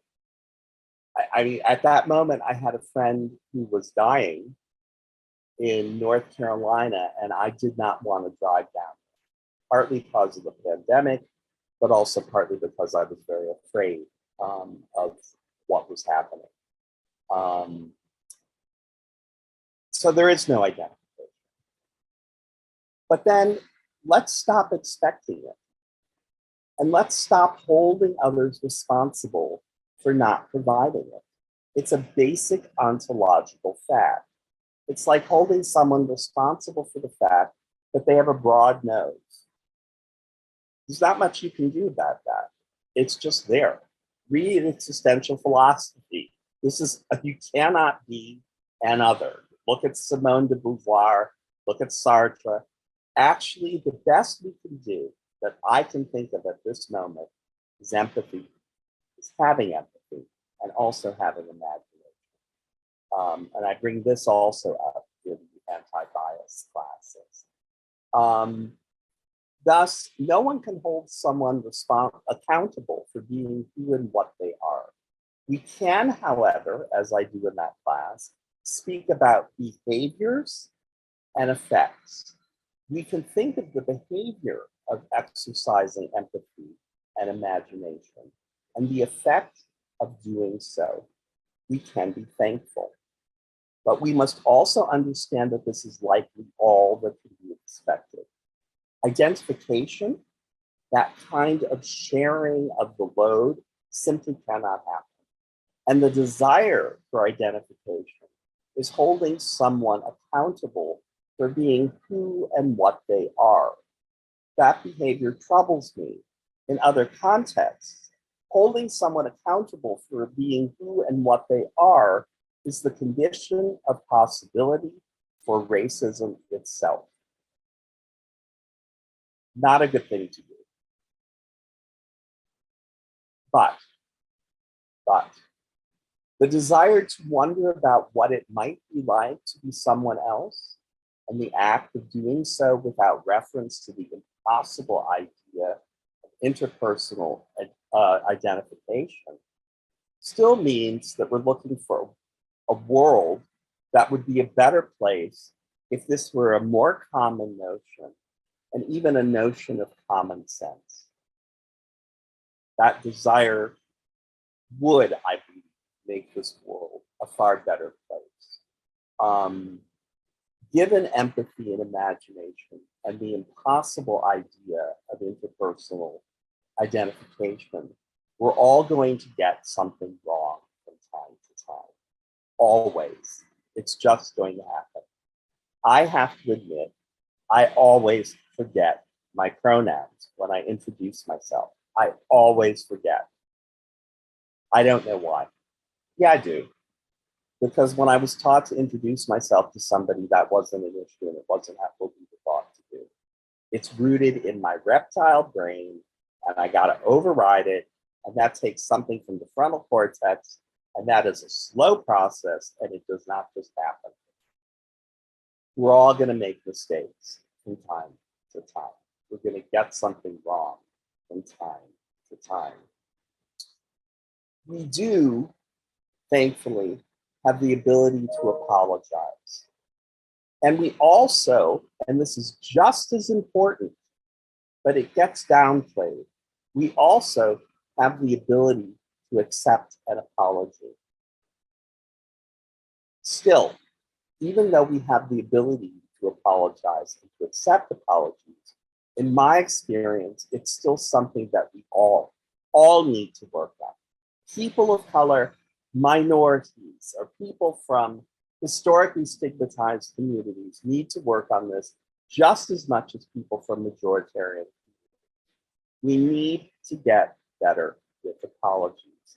When I get some stereotype from someone who in general seems well-meaning, I need to learn to accept that without torturing, I need to learn to accept that without torturing my interlocutor for not being me.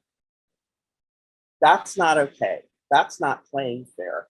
And as I said before, it's connected to some ideas that I don't think we want to connect to. And others have to realize that they will make mistakes and be willing to see that their empathy and imagination only goes so far. Somehow, we have to speak about this. We seem at this point in time not to know how to offer and accept apologies with grace and honesty. And I think that's very sad. It's tragic, actually, that we can't do it. I do understand, and I want to point this out because in a certain sense, I want to give honor to Laura's poem because I don't get her personal experience. I'm not her, not going to identify. Something very similar has happened to me over the years. You get tired of it. you get tired of it. You get tired of being, certain things come up. I get tired of being the big black male who scares people. Happens all the time. I literally put on a suit, which I don't normally do, when I'm traveling, because I know that I might need help from people. Most of them will be white, and they're very frightened of large black men. So what can I do to make myself as harmless to me as possible? And one thing is wear a suit. I get so sick of this. I get so sick of this. And I get getting sick of these things. I am troubled by the fact that what I am saying is basically turn the other cheek. That troubles me. I don't know what else to do. I don't know what else to do. So in conclusion, I don't think that I agree with Professor Bell. And yet, if his idea of what he called bi-musicality, yes, like bisexuality, bi-musicality, if his idea of bi-musicality had to do with a very sort of surface understanding of another music culture, I cannot see the problem with it. What it would be asking for is a kind of academic empathy and imagination. That's fine for me. But if bi-musicality requires a kind of identification, as you can probably figure out from what I've said so far, that I find to be ridiculous. I don't even think it's possible. You can't even identify with the music culture that we primarily study, precisely because we've largely studied it. It wasn't primarily experiential. So our definition of our terms is critical here. And I think that's one of the perils of cultural competency right now, is that the definition isn't broadly held. And if the definition still means that we're not going to get it all down, then we need to work on our apologetic skills. I'd suggest that we do so anyway, no matter what. I suggest that we inject some sensitivity to all positions in a cross-cultural contact that goes in all directions. To and from the offended, sure, but also to and from the offender. An offender may not be the right word, and I want us to keep that in mind. I want to close with this thought. In the end, if we are capable of thinking of restorative justice, we ought to be capable of thinking of asking for, of giving, and of accepting gracious forgiveness. Let's say that again, because it's a lot of words. If we are capable of thinking of restorative justice, we ought to be capable of thinking of, asking for, giving, and accepting gracious forgiveness. All definitions of cultural competence and or cultural humility will require this, as will the act of living with other people with experiences that we do not share. And if that's not you, I have other questions. Thank you for your time. Thank you so much for that. We greatly appreciate you being here, and apologies for the ad at the beginning of the prayer. It was interesting. It just didn't sound like Gamelan. I was a little confused for a moment. Indeed, it was not. And thank you to all of the participants for being with us. At this time, before we announce our Victim Service Awards, we are going to do our annual raffle. It helps celebrate the advocates in the audience today. We know that victim advocates don't usually have so much fun in every day of their work, so we wanted to take a few minutes to have a little bit of fun with them. We wish to also acknowledge the many organizations outside of the victim services world who gladly contributed a gift to part of this day, because you are appreciated by them and all of Vermont. After this raffle, we'll be announcing our annual Victim Service Awards.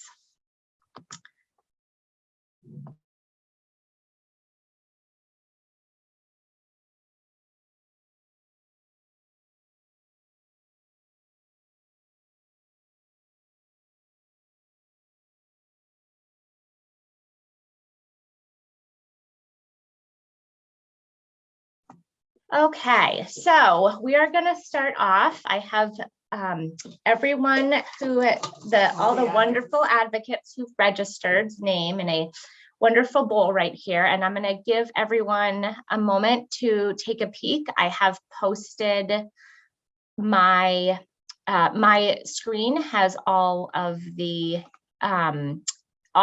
images of the prizes that are available.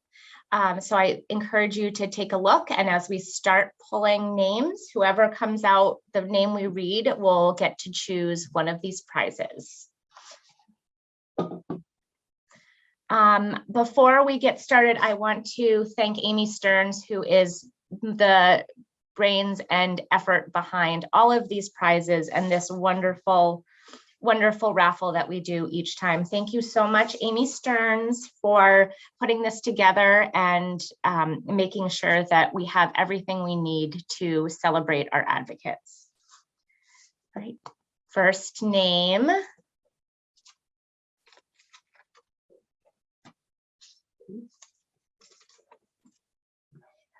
Lisa Ryan, the Vermont Network Against Domestic and Sexual Violence. Is Lisa Ryan here? As a note, you do have to be here to participate. Okay, we're going to go on to the next. Siri Rooney. I don't think she made it. So let's. Hi. Oh, Yes, you are I'm here. here. Yay. Yeah, I'm here. Oh, great. Well, you get the very first choice of all of the prizes. I love the mugs. Number 15, they're beautiful. Number 15, they are excellent. Oh, And thanks so much. Anybody listening, I will follow up afterwards just to get your preferred mailing address, and we will ship the item to you unless you're local, in which case we can hand it to you. Okay, the next name, Kelly Prescott from the Vermont Network. Are you here, Kelly? Okay. Wendy Loomis, the Vermont Children's Alliance. Hi. Hi. I'm excited. Good. Do you have a choice in mind? I don't know. I see sort of like a handbag down at the bottom to the left. The black like one? Black. I can't see what it says, but yeah, that looks nice. Excellent. It is it's a Bagalini crossbody bag. Nice. Thank you. Yes, you are very welcome. Excellent. Okay, next name, Katie G. Are you here, Katie?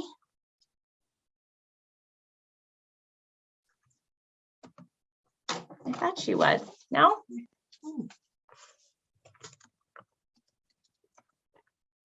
She was, Samantha. I know. We'll put her aside. Maybe she'll come back. Okay. Ciara Kilburn from Steps to End Domestic Violence. Hi, I'm here. Hi, great. I never win anything. This is very exciting. Good. I really love those ceramic earrings, number 14. Great. Excellent. They are yours. Thank you. You're welcome. Thank you. Next is Julie Gaudette from the Family Place. Hi. Hi.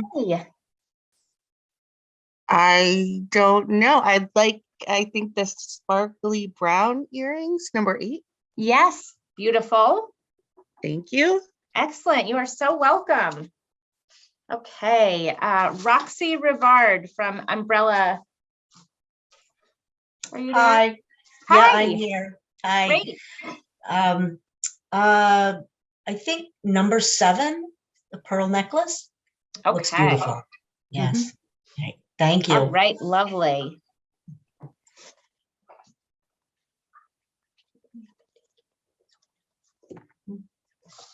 All right, the next name, Sarah Ains from Rutland County Restorative Justice Center.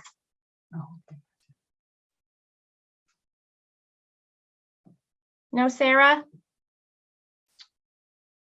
Okay. Next name is Chris Lukasik from Wyndham SAO. Is Chris here?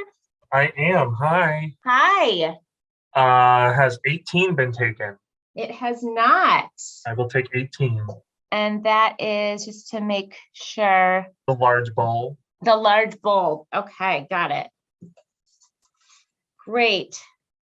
Thank you, Chris. Okay. Next name. Yeah. Kateria Ferrer from the State's Attorney's Office. Good morning. Good morning. Oh, I would love the the little pottery bowls. The red ones? Yes, please. Great. Yes, absolutely. Thank you so very much.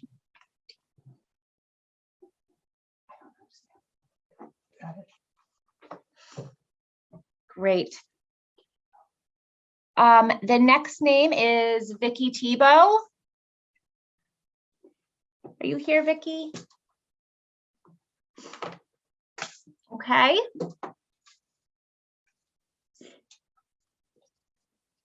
Linda Kramer from Disability Rights.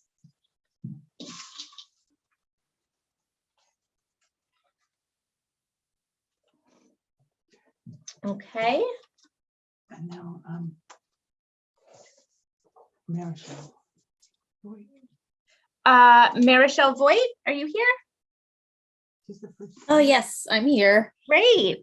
Oh, cool. What is that thing on the bottom? The fifth thing on the bottom, I can't see. The long one? The round thing with the round thing. Let me see if I can zoom in a little, because I realized in doing this, I made it just a little bit fuzzy. That is a pottery platter. Oh, cool. Okay. Yeah. Great. I'll take that one. Okay. Thank you. You're very welcome. Okay, Kelly Woodward. Are you here, Kelly? I am here. Thank you. I'll take number 19. Okay, the dinner for two. Excellent. Thank you. Thank you. You're welcome. Leanne Duda from Steps to End Domestic Violence. Hi. Hi. How about the turquoise cups? 13? Yes, absolutely. Thanks. Great. You're so welcome. David Sicard from the State's Attorney and Sheriff's. Hey, yeah, I'm here. Hi. How about the phone charger set, number 5? Yeah, great. Thanks. It's a good one. We always need phone chargers and backups. Holly Jones. Are you here, Holly?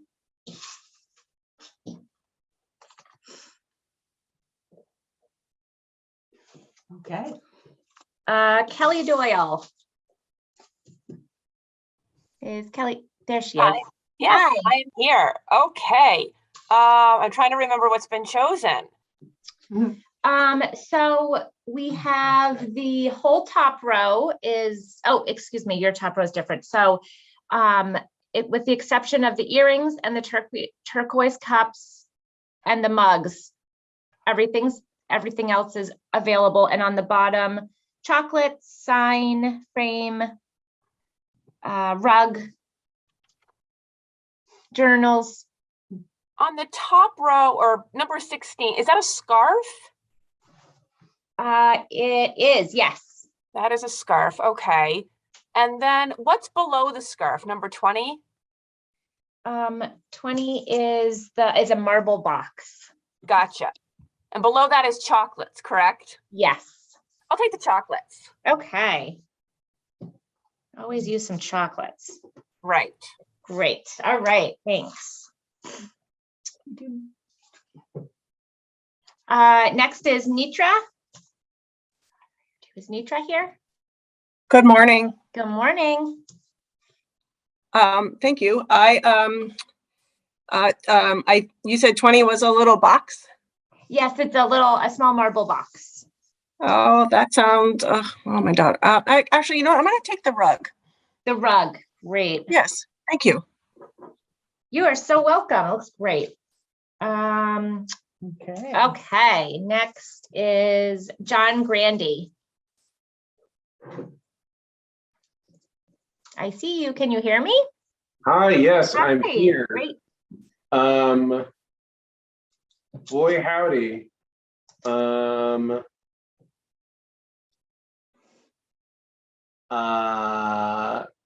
Did number 6 get taken? No. We'll go with number 6. Great. Excellent choice. Okay. Next is Rebecca Durenlow from our house. Oh my goodness. Wow. Can you hear me? I can. What's left? The number 1, 2, 3, and 4, which is the top 4 there. 10 and 11, the frame and the sparkly necklace. 16 and 17. Oh. 18. 20. 22 and 23. Is that the marble box? Yes. I'll take that. Okay. Perfect. Thank you. You're welcome. Okay, and who do we have next? Armina Medic.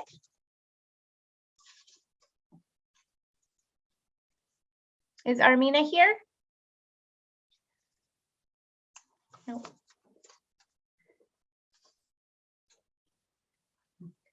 Holly Leach from Washington County State's Attorney's Office.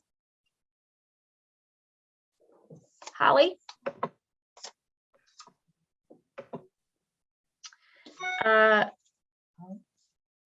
Whitney Kalikowski. Excuse me. No, Whitney. Hi, I'm here. Sorry, I was trying to find the unmute. No problem. I will. What is left? 1, 2, 3. 1, 2, 3, and 4, which is the starting with the B over to the self-care journal. 10 and 11. 10, the silver frame, and 11, the sparkly necklace and earrings. 16. 16, the floral scarf. I will go. You said 2, right? Yes. I'll go with 2. Great. Thank you. Thank you. Okay. Karen Burns.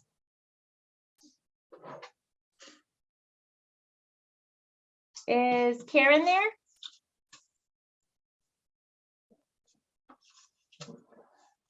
Okay. Tammy Loveland. Hi, I'll take number 16, the floral scarf. Okay, great. Thank you.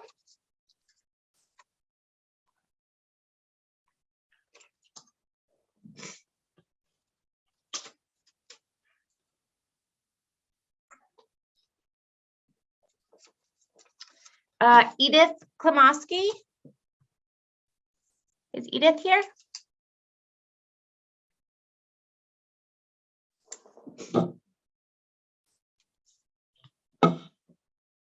And Melissa Bickelman.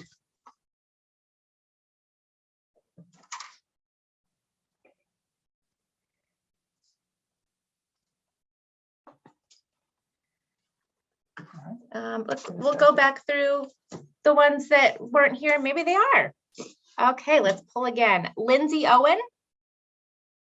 Is Lindsay here? Tracy Patno.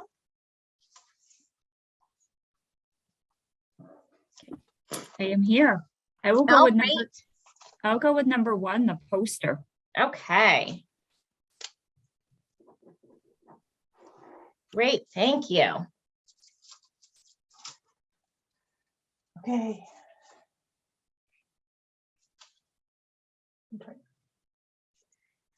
Roberta Barone.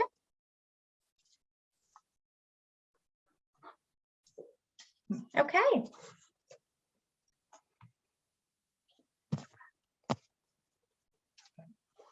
Okay, well, thank you so much to everyone for being here for this. And we are going to take a quick 5-minute break and then start our awards right at 11. So stand by if you need to take a self-care break. We will be right back with our awards.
Jim? How come you're not putting?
Okay, welcome back, everyone. We're going to hear a quick introduction to our award ceremony by the Center for Crime Victim Services Executive Director. I can't. Oh, just a quick reminder to mute. And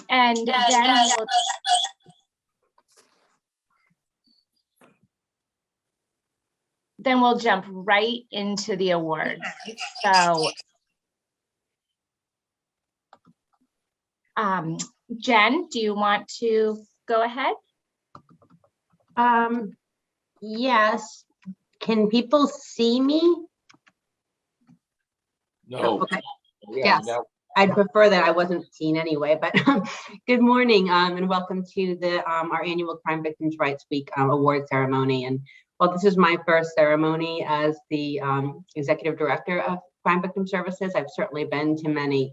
And this is really, for me, has always been my favorite part of the day and the most important part of the day, because it's really when we take the time to recognize the countless people who are a voice, who are leaders, who quietly meet the challenges, do more with less, and make a difference in ways that they will never likely even know or comprehend. Now more than ever, with all that is going on, I think it's so important that we really need to hear these stories of success, of perseverance, and of courage and compassion. And I'm really humbled to be in the presence of so many amazing people that will be with us for the next hour, and thankful to those of you who also took the time to submit a nomination. It's so important to those of us that do the work to know that somewhere where the work that we do is being recognized. So I'm going to turn it over to Samantha Talbot, who's going to share our plan for the time, and we're going to hear some amazing stories of compassion and courage and leadership, and looking forward to it all.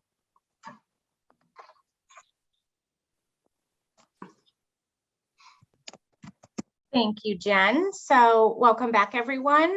I'm just going to run through briefly what to expect for the next hour, a little description of the awards for those of you who aren't aware.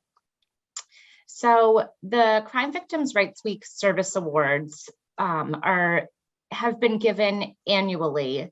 As the field of victim services has grown over the years, the number of remarkable individuals and organizations who contribute, so do the significant contributions increase as well.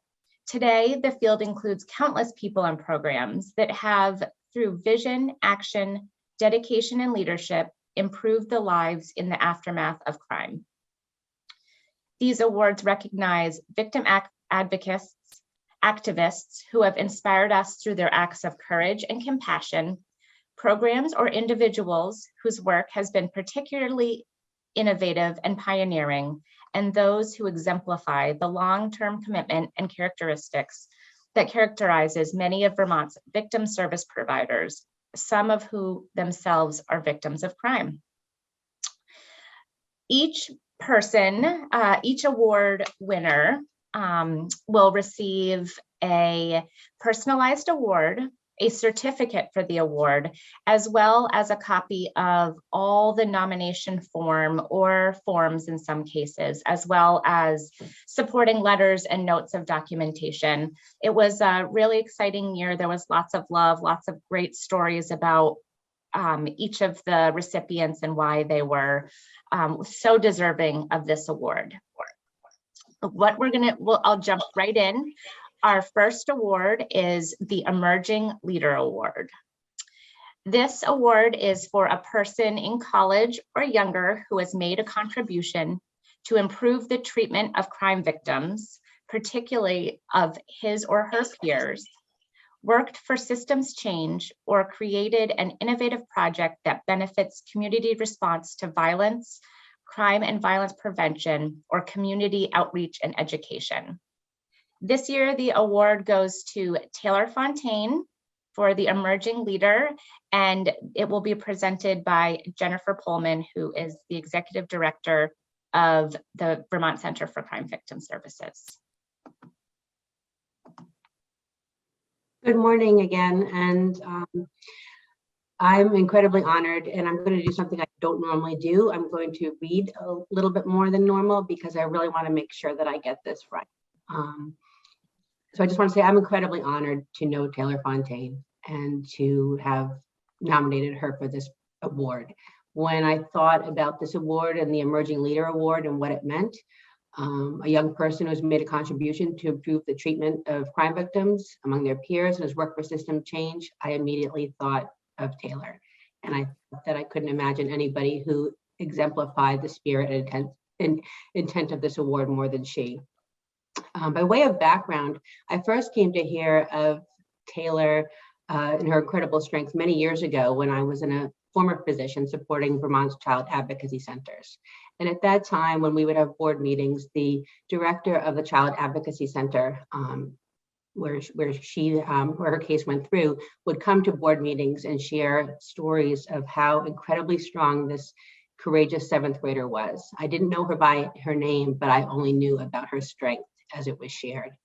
I knew of her through stories of her continued bravery. I knew of this young woman, a child who would not bend, who would not be told she could not tell her story. Went through depositions, a trial, cross-examination, and all that entails to hold her abuser accountable. To let everyone know and other young victims know that despite her trauma, and in fact because of it, her voice would be heard. I could only reflect in awe on her courage during those meetings, knowing how many victims and survivors live in silence, carrying their pain secretly for so many reasons. Not a year later, when she was in 8th grade, I again heard of the bravery of this young child who spoke at town council events to spread awareness about the importance of child advocacy centers and special investigation units. In this way, playing a role, again, not a year later, in securing funding for the important work these programs do in order to ensure that other children would be helped. Just think for a moment about what that takes. During all of this, as she was finding her voice, She drew a picture of a rainbow, a picture that still hangs on the wall of the Chittenden Unit for Special Investigations, a sign for all young children and persons to see as they come through that very scary door, showing them that the sun does yet shine. Again, Taylor found the strength in the midst of her own trauma to send a signal of light and hope to so many young people. Taylor found a way to make the rainbow she drew as a child a reality. She identified goals and a plan that would both realize her dreams while helping to make sense of what had happened. Taylor went on to pursue teaching with a focus on early childhood education. She's currently working on achieving a master's degree in psychology and works at the Department for Children and Families, providing education and building support and safety for families. It was during one of her freshman year college courses in child psychology when the class was asked to write an essay about an experience in childhood and how it shaped them. It was then again that Taylor found her voice, showed her bravery, and controlled her narrative. She shared what happened to her when she was in 7th grade. A professor read her piece, found it so powerful and moving, and asked if she'd be willing to share. Of course, Taylor did. And guess what happened? So many young women came forward and shared their own experiences with Taylor. And as her wonderful mom shared, for so many years, Taylor felt that she was alone, like so many victims and survivors who we work with. She learned that not only was she not alone, but her voice gave power to others who felt silenced. Taylor commented that this was an empowering yet heartbreaking experience, her heart hurting for others as she learned how sadly, in fact, she is not alone. So in 2021, I was shocked and inspired to find that the child I had heard so many incredible stories about was sharing her story along with her mother in order to change a truly egregious law that had recently gone into effect in Vermont, without the voice of victims and survivors being considered at all. This change would have allowed every single offender who had been convicted of any crime to earn a week off their sentence per month served, no matter the crime. And this included all offenders who had already been convicted and were currently serving a sentence. Again, as noted, victims and survivors like Taylor and others were not consulted and did not have a voice. Taylor learned of this change and she took action. She testified before multiple legislative committees, bravely sharing her story and putting a face on victimization. Her story was incredibly powerful and moved many legislators to tears as she left them with this message: why do they get to earn time off their sentence when I don't get to earn time off of mine? A longtime defense attorney who sits on one of these committees took pause and expressed openly how her words caused him to think of these issues in an entirely new way. At the time, while I was not with the center, I was witness to how Taylor's voice changed the room of the discussion. Her voice was acknowledged in countless news reports, and I know that she single-handedly used her voice on behalf of so many victims and survivors who experienced what she had, and how she changed the outcome for so many who came before. Taylor's continuing to use her voice on the Men podcast, the Vermont Victim Assistance Academy, and we know she will continue to inspire us with her truth. I'm thankful the center has a chance to elevate Taylor's voice, and I'm excited to see this young woman fly. Taylor's family, her mom, Pam, her dad, Steve, her brother, Sam, and her partner, Cam, have and are living this journey alongside Taylor daily and have shared how proud they are of her perseverance, determination, and passion for healing and advocacy. And they're here with her today. When Taylor was asked what made the difference for her, she said, from day one, I was believed. In a recent interview, Taylor was asked to share a positive message for others who might be listening. Her message was to feel proudly. By this, she explained that too often society judges the expression of feelings as weakness. Her message is one that looks to normalize the expression of emotions, one which encourages people to, in fact, feel proudly. Taylor is truly an emerging leader for victims, survivors, and all who do this work. As we look to find a voice, as we look for inspiration, and as we focus on possibilities and potentials, I am honored to have nominated you, Taylor, for this well-deserved award as an emerging leader. I look forward to a world where you are one of our guiding lights. Thank you for this opportunity.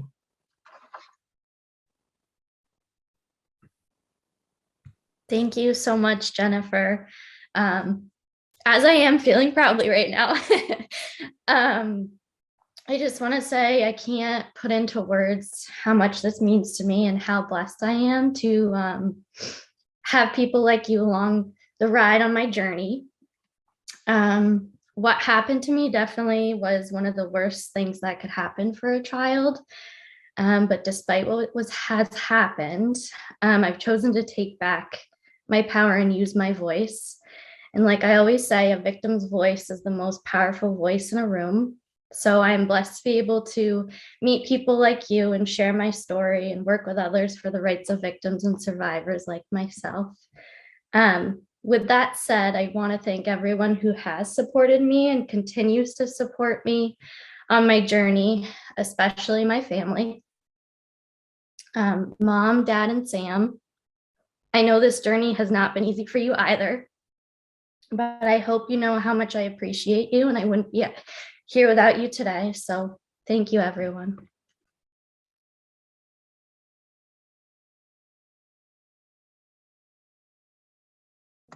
Thank you, Jen, and thank you, Taylor. Congratulations.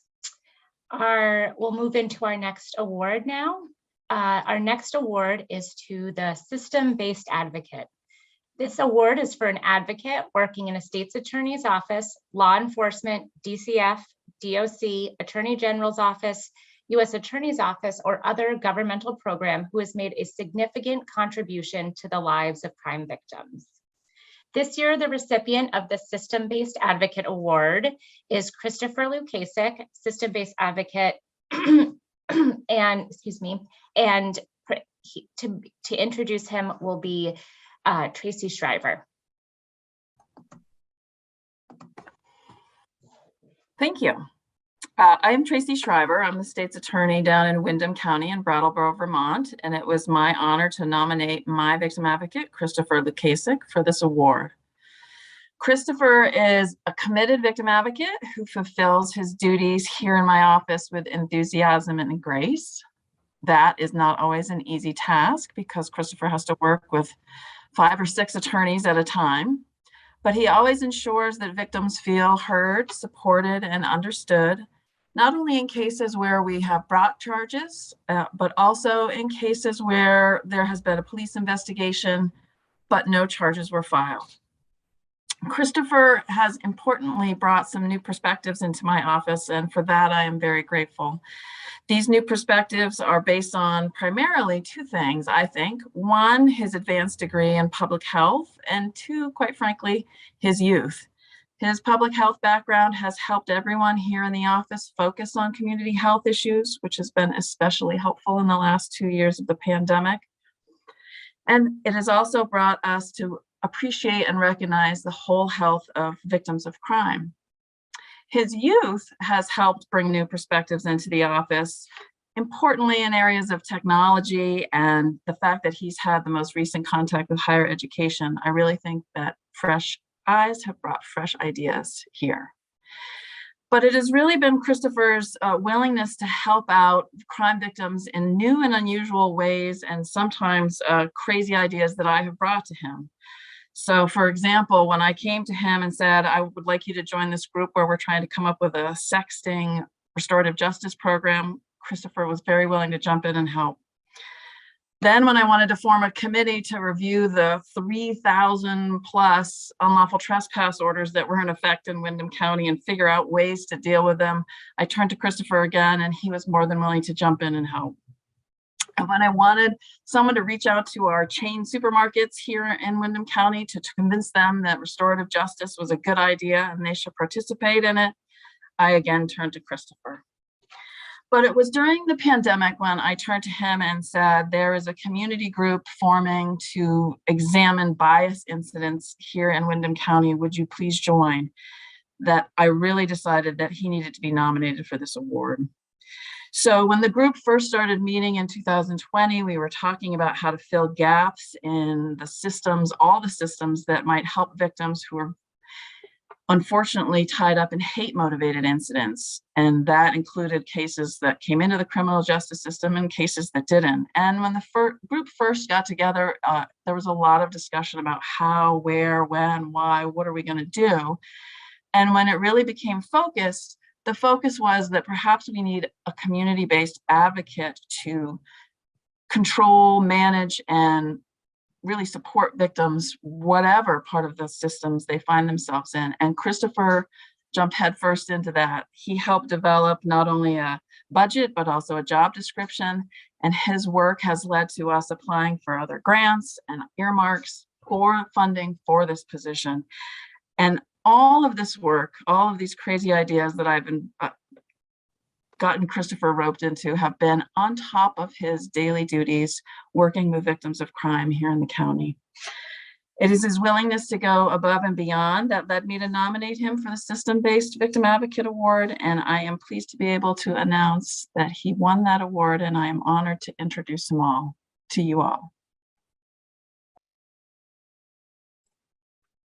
Thank you, Tracy. And I don't know how to follow that up, of course. Thank you for the nomination, and thank you to the center, Jen, and everyone else that was part of selecting me for this award. So this is my son. What?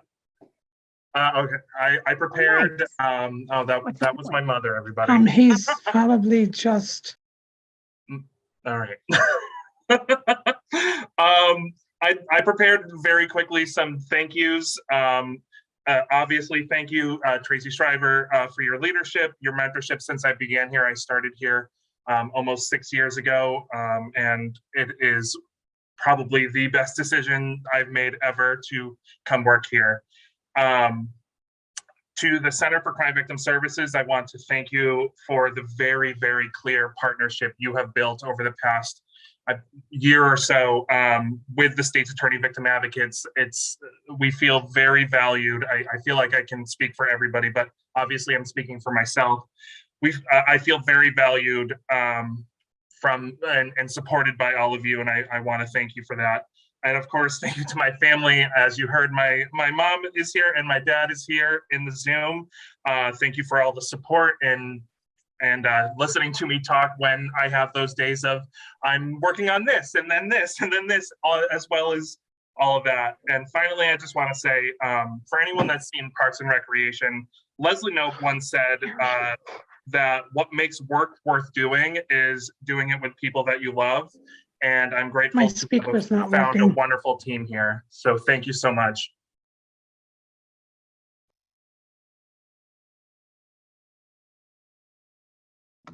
Thank you to you both, and congratulations. Our next award category is the Survivor Activist. This award is for a victim of crime who has taken her or his personal experience and transformed it into action or advocacy on behalf of other victims of crime. The recipient of the Survivor You still Activist, can't hear him? No, this, probably. the Survivor Activist Award this year is Michelle Dinko, and it's presented by Linda Purdy. Thank you, Sam. I'm so honored to present this Survivor You got it up at 100. Award to Michelle. This award, as Sam said earlier, is to recognize a survivor activist who's used her experience to influence change and promote better outcomes for other victims of survivors. In the many years that I've been a criminal prosecutor, I don't know anyone who's more deserving of this award than Michelle. I had the privilege and honor to become the lead prosecutor in the case of State versus Forte in January of 2020. That was my first contact with Michelle. But Michelle's contact and quest to find justice started in 1987 when Michelle was sexually assaulted at the age of 12 by one of her best friend's fathers, who was a former police officer in Suffolk County, Long Island, New York. Michelle has been a lifelong resident of Long Island, New York, and she is a survivor and an activist, and one of the most courageous individuals all of us on the prosecution team, and Amy Farr, the victim advocate, had the privilege to work with in our lifetimes. The prosecution team nominated Michelle to recognize her longstanding commitment to being seen and heard, and her insistence that the defendant, the person who sexually assaulted her, and the system be held accountable. And really recognizing her refusal to give up, because her story started so long ago in 1987. And because it's a 35-year-long quest for justice, I know I only have several minutes, so I'm going to try to encapsulate the context of Michelle's quest for justice and what happened. Her strength and courage is an inspiration to all crime victims and to all of us who confront the challenges of making Vermont's criminal justice system more responsive to victims of crime. Now, again, for way of background, really, Michelle's case is really emblematic of the idea that justice delayed is justice denied. So as I said, Michelle at the age of 12 was assaulted in 1987. The defendant was investigated right away, and he was charged with a crime later that year, and then he was convicted by a jury in Vermont in December of 1988. Michelle did everything we ask of child victims in the very beginning of what happened to her. She returned home from the ski vacation, and after several months told a trusted friend at school what had happened to her. The trusted friend and Michelle went to school authorities. They told the school authorities what happened. Their parents were called, the police were called, an investigation ensued. And remember, this is in the late 80s.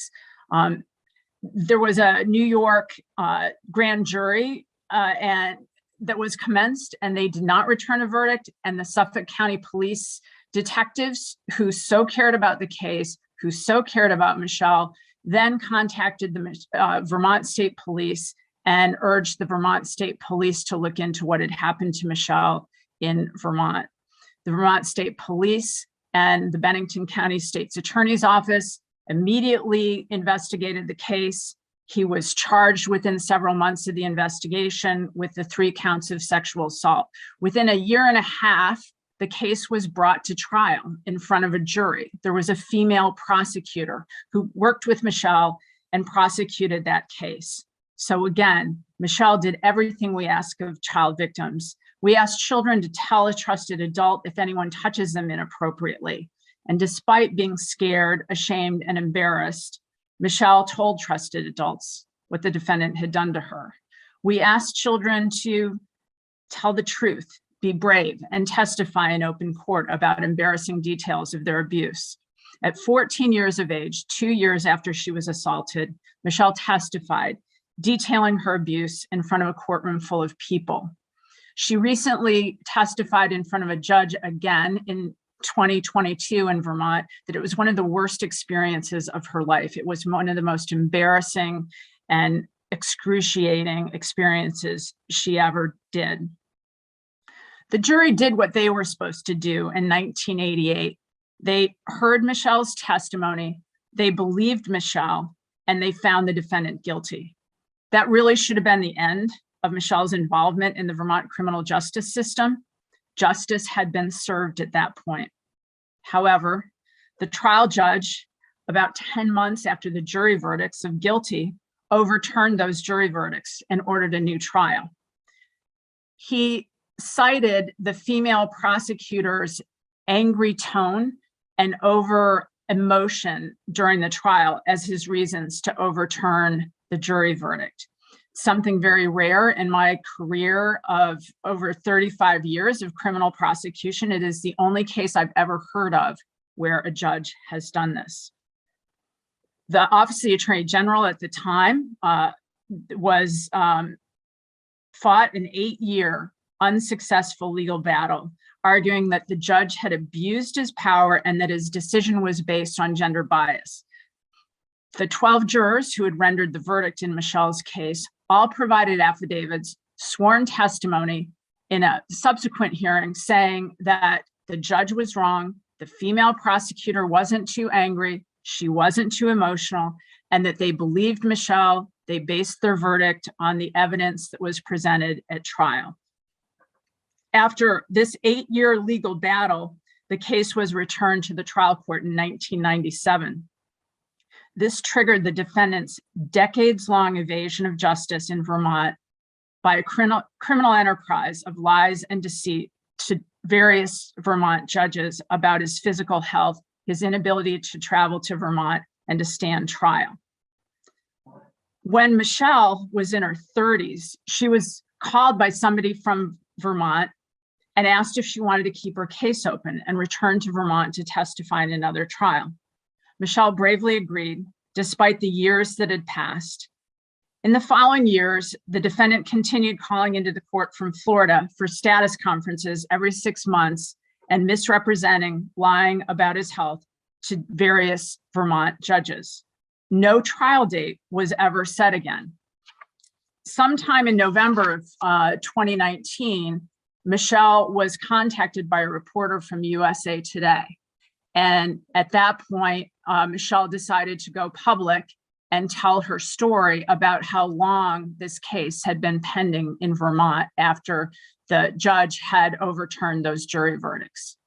So when Michelle was in her 40s and we had amassed a new prosecution team to revive the case, get it back on track and go to trial after she had gone to the press and there was an expose about how the defendant had lied about his health all these years, we again asked Michelle if she was still willing to travel to Vermont to testify. Despite her frustration, despite all the years, decades, 2 decades now that had passed, she bravely agreed again to participate in the case. She talked about the legal setbacks, the delays, but her extraordinary commitment to seeking justice in this case has never wavered, despite her waning trust in the Vermont criminal justice system. Because of Michelle's perseverance and courage, the 1987 rape case was prepared for trial in 2020. At the same time, law enforcement authorities in Vermont and Florida launched investigations that determined that the defendant had provided false documentation and statements to the Vermont courts about his medical condition. Because of Michelle's perseverance and bravery, in July of 2021, the defendant was charged with criminal offense of obstruction of justice in Vermont, and then he was arrested on similar charges in Florida in 2021. The decades-old case was finally to be set for trial this spring, 2022. Sadly, in December of 2021, the defendant died at his Florida home at the age of 80, bringing the case to an abrupt ending. Under Vermont law, the dismissal of the charges meant the official case records and history could be erased or expunged permanently. The prosecution asked the judge to deny expungement of the records, arguing it would be a miscarriage of justice for the victim and not in the interest of justice to close these files, given the history that had occurred here.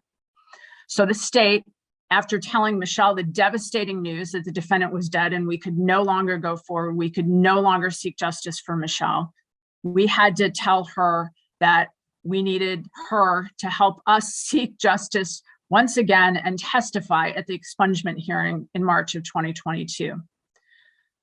Despite her devastation in knowing that the defendant would never be held fully accountable for his crimes, Michelle testified about the impact of the original trial, choking through tears, and testified about the years of injustice and delays and the impact those had had upon her. She also told the judge the case should remain open so that no other victim would have to endure what she has had to endure for her fight for justice and for what was right. Though a small consolation to Michelle, her determination and testimony led the judge to rule that the records of the defendant's crimes would remain open and his criminal history in Vermont would not be erased. In his ruling, the judge acknowledged the profound and traumatic effects the case and its history had upon Michelle, while emphasizing that she was, quote, still willing to go forward with her testimony 33 years later. Michelle's 35-year quest for justice will serve as an inspiration to other victims of violent crime who may struggle with their own difficulties and challenges. Her steadfast perseverance and commitment to engage with the system and be available to testify and speak the truth is something that ultimately kept this case active while it was no longer, until it was absolutely no longer possible. This award recognizes many things, including the importance of how difficult it can be for a victim to have meaningful participation in a system that truly is poorly designed to allow for a victim's perspective. In Michelle's self-advocacy, she called for the system and all of us in it to treat all victims as important and deserving of respect. We now owe it to Michelle and all victims to learn from the extreme injustices that occurred in her case and to do better to improve victims' participation in the process. Change comes with courage. Michelle, we honor your courage, your grace, and your advocacy. And thank you so much for everything you've done to inspire all of us to do better and ensure that this will not happen again. Thank you.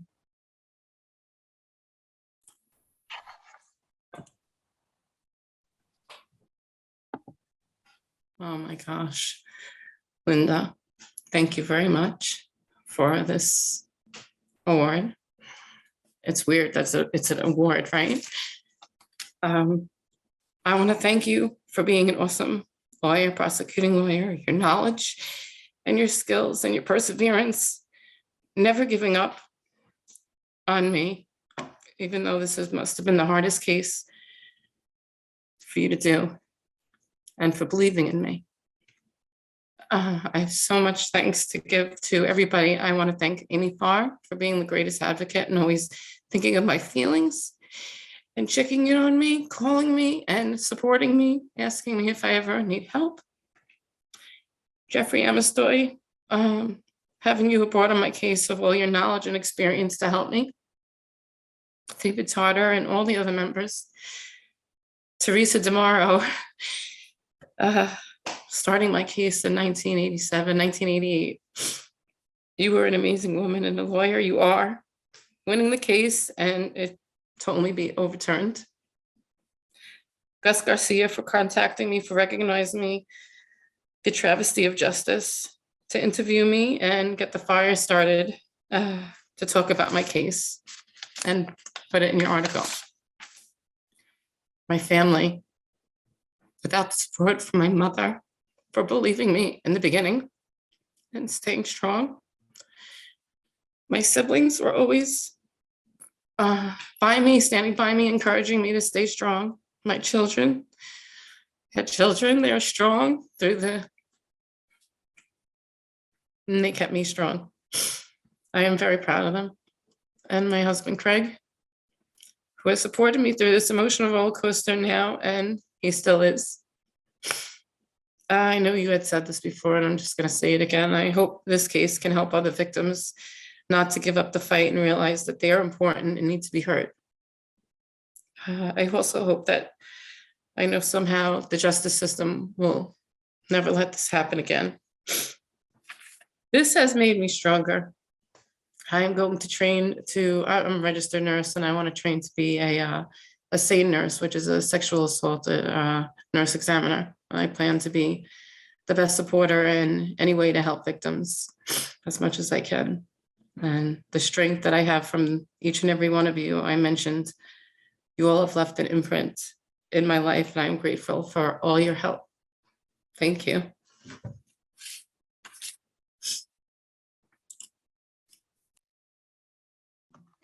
Thank you, Linda, and thank you, Michelle, for such inspiring words. We are going to move now to the Ally Award. The Ally Award is given for a volunteer, professional, or program who, outside of the course of performing their regular duties, has advocated for a victim-centered policy, implemented practices that have created significant change for victims, specifically a person or program that's made a significant impact in support of victims in policy revision, promotion of best practices within victim services or helping professions, crime violence prevention, including activities that enhance offender accountability, community response to violence, and/or community outreach and education. The Ally Award this year goes to Stephen Gregory and Greg Bushy and will be presented by Kate Brayton. Thank you. My name is Kate Brayton, and myself, along with Amy Farr, made this nomination as part of the Victim Services Unit at the Vermont State Police. And we're presenting the Ally Award today to Jean Bushy and Stephen Gregory Sr. It may seem unusual to you to nominate 2 funeral directors for a Victim Services Award, but I can assure you that they are working on the front lines with victims of crime every single day. How funeral homes interact with grieving families can make a huge difference in the experience they have immediately after a homicide or a traumatic death. The Victim Services Unit has worked with Jean and Stephen from Stephen Gregory Cremation on many cases, and they always stood out as being super compassionate, kind, and going above and beyond what other funeral homes might do. Stephen Gregory and Son is not a typical funeral home. They take a holistic approach to all situations, are incredibly collaborative with our investigative teams. They become part of an integrated response to a horrible event and work above and beyond the scope of other service providers to make sure families are cared for. For example, several years ago, I was asked to go meet with a family at their home who had experienced the traumatic death of their daughter the day prior. When I arrived at the home and made my way to the backyard on the porch where the family had gathered, Stephen Sr. had already gotten there. He had gone to the family's home and started the process immediately of helping them to make decisions and give them choices on what might they do to honor their daughter. I had not experienced this type of effort before and was surprised and so relieved that the family was taken care of so well. Amy Farr and I had the pleasure of nominating Stephen and Jean for this Ally Award, and they deserve it wholeheartedly. During our nomination brainstorm, we listed things that we have witnessed firsthand that they have done that go above and beyond normal practice for victims of crime. I'm sure there are hundreds more examples that we did not witness of their work on a daily basis, but I wanted to list a few. They have waived cremation fees and other fees for families, provided space for families to spend time with their loved ones prior to cremation, donated urns on multiple occasions to families who might not otherwise afford them, being flexible in their hours and in their practices with out-of-state travelers who are coming into Vermont to view loved ones and to pick up their loved ones' remains, creating trauma-informed viewings when it involves a decedent who had injuries that otherwise would have prevented viewings at other funeral homes, spending time with families and being incredibly compassionate with them, being kind and flexible related to sensitive issues and putting that ahead of the business of burial, working with people with limited financial means to make sure their loved one is cared for after a sudden death, and working closely with the Victim Services Unit to create plans with families and help manage conflict that often comes up. The impact of postmortem services is often overlooked and undervalued. When Stephen and Jean are involved, we can securely tell families that their loved one will be receiving the best possible care, and the impact of that on a grieving family cannot be understated. While they are not the type of professional we would usually include in a victim services community, do not be fooled. They provide victim services every day with grace, integrity, and skill. Their role and function is critical in the response to crime and harm. It is with my pleasure that Amy Farr and I present this Ally Award to Stephen Gregory and Jean Bushy. Thank you. You girls deserve just as much. Thank you. Thank you for this exception.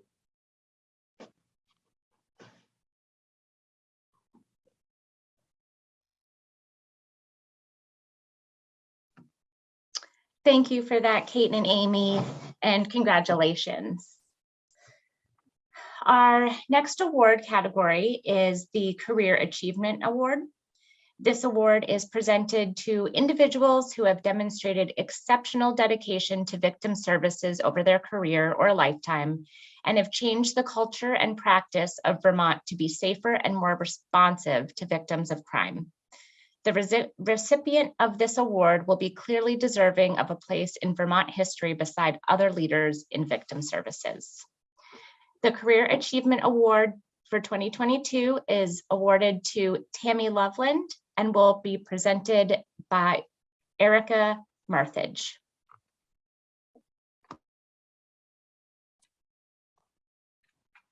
Thank you. So I'm Erica Marthage, the Bennington County State's Attorney, and I was very pleased to be able to nominate Tammy Loveland for this award. About 5 years ago, it started occurring to me how exactly long Tammy had been with the state. She was recognized for 20 years of service. Tammy started with the State's Attorney's Office in 1997. So this year actually is going to be 25 years with state service. And what I can say is that Tammy truly has a passion for this work. It extends well beyond her 9-to-5 job. She is always the first person to offer assistance. She offers support, and not only to victims in our office, but everyone within her sphere. She offers support to community members, to neighbors, co-workers, and other professionals.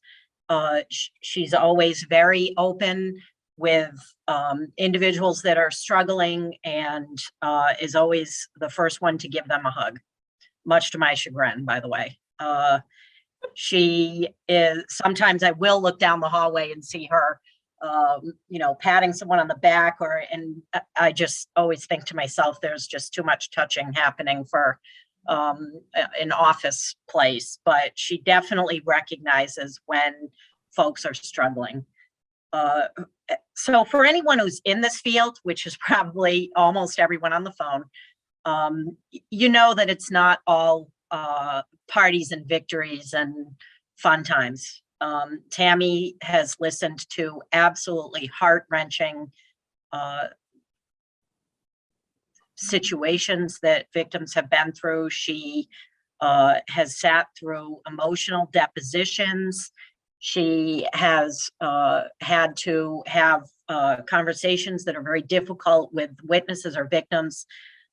She not infrequently has angry witnesses or angry individuals that will call and yell at her, letting out their frustration on the person that has shown them the most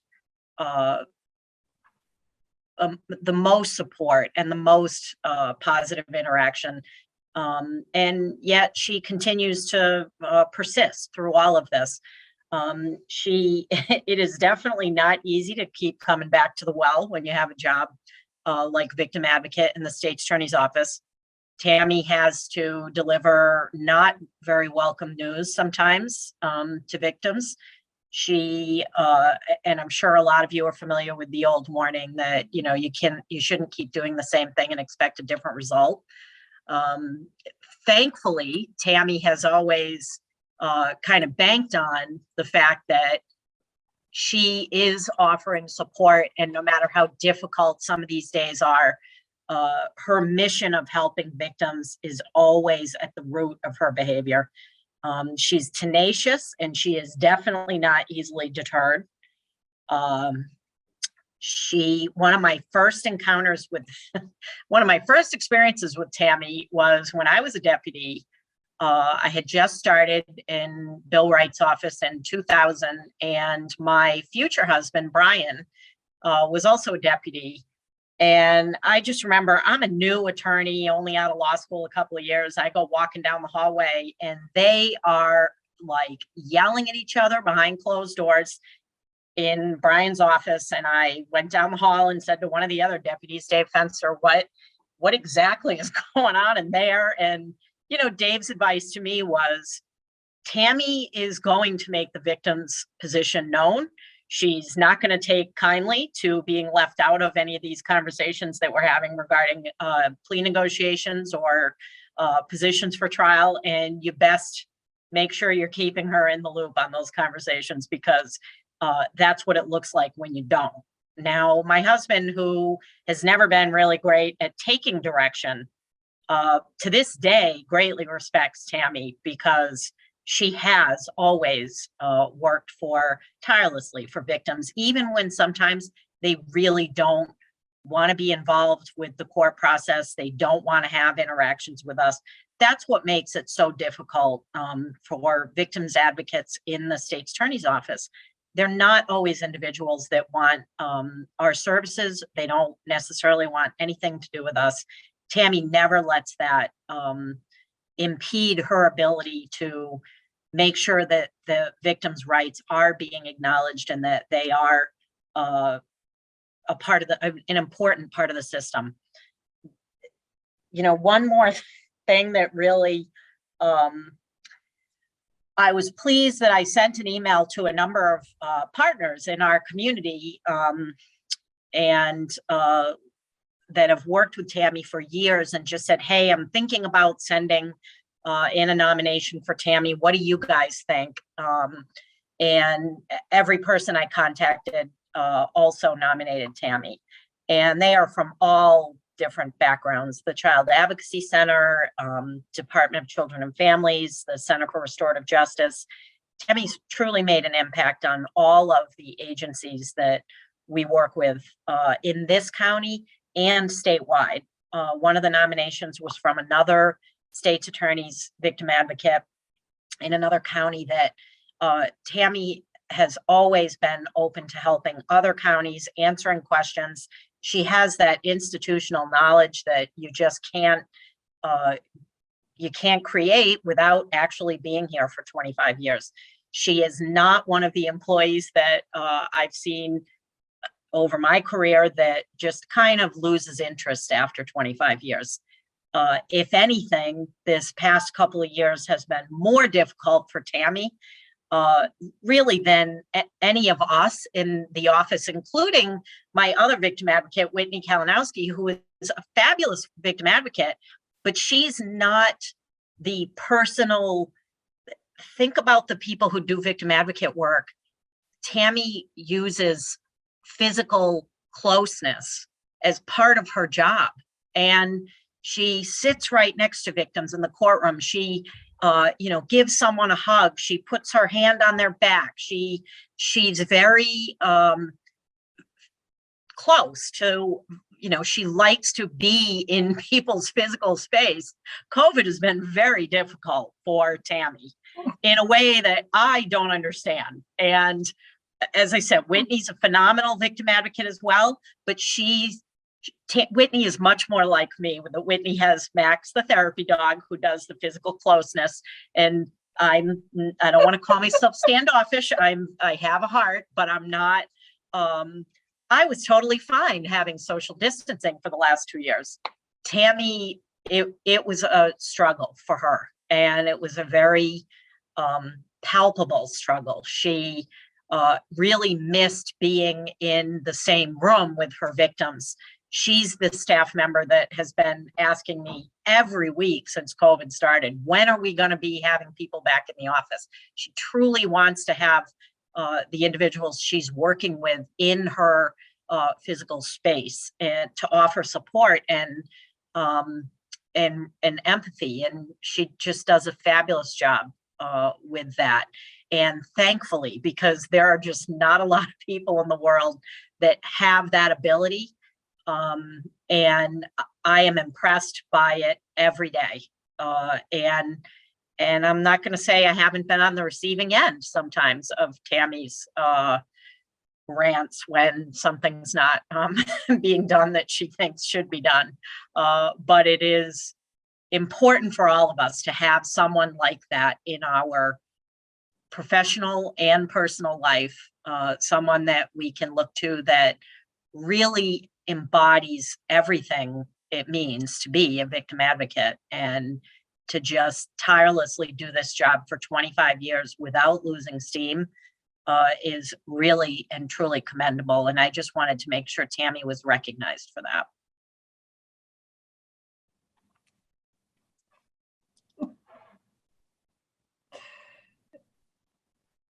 Thank you. I wasn't prepared to talk. I have some things written, and I just want to say, first of all, thank you for the nomination of the Career Achievement Award. I'm going to read this. I've been a victim advocate in Bennington for 25 years. It's been an honor to work in this county with the victims. No 2 days are the same. And that's probably how I'm still here. Through very difficult days and times, the years have flown by. As I'm sure you understand, doing this work, you never know if you're making a difference in a person's life. Some days you question why you even bother. I bother because there are victims that call and thank me. They update me on the good news in their lives, their children, marriages, divorce, continued need for restraining orders, and personal memories that we shared from long days and nights in court waiting for jury verdicts. I take those phone calls and those emails as a sign that I have made a difference in people's lives. I would like to thank the Vermont Center for Crime Victims, Erica Marthage, and the Executive Director's Office in the State's Attorney's Department for the ongoing support in this work. The support that they've given me when people are difficult to deal with. Lord knows some days you feel like you're walking alone. A simple phone call to Jen, Annie, Sarah, Erica, or an email to the group of victim advocates throughout the state will reinforce the fact that I have support. I want to say thank you to all of the staff at the State's Attorney's Office here for enduring my rants, my questions, for not using my resources all the time, and always rushing to my aid to get any information that I need to do the very best at my job. I couldn't do this work without all of you. We are a family here in Bennington. I feel very fortunate to work so closely with the staff here in Bennington. Fortunate that you know the people that I work with and you know the impact it has on me. And you always have the right response for me, whether it's a gentle touch or a hug or comfort food. I love you all, and I'm very thankful to have been nominated for this award. Thank you.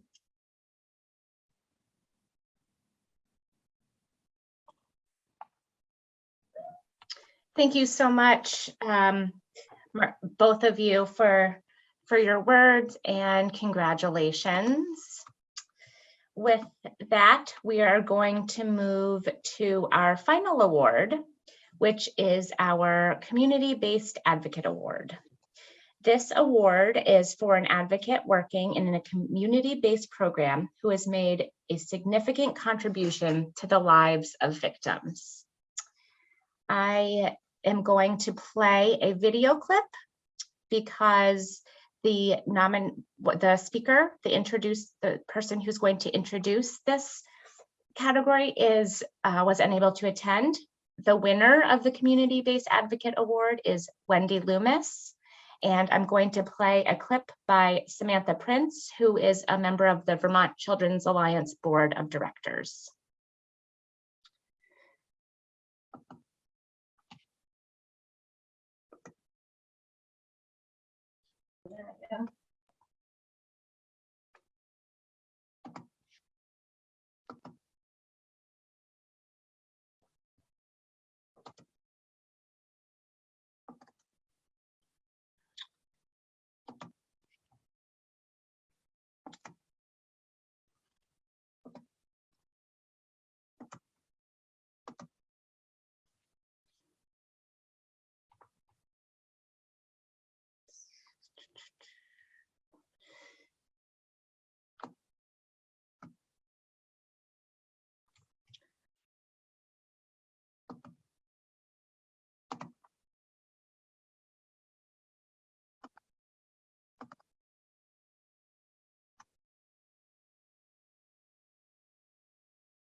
I apologize if you can't see this. I'm going to try to share it again so that everybody can view it, because it does have a video that goes with it.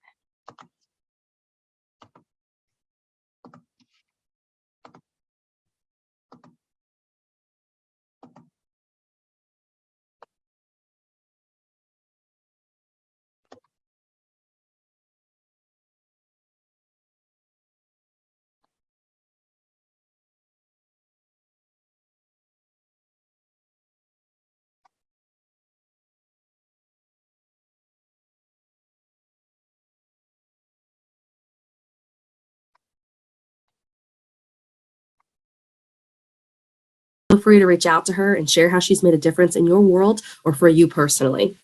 I think it's most relevant to open with reflections of Wendy's work in ways that she has changed the game for survivors and for those that are doing this work alongside her.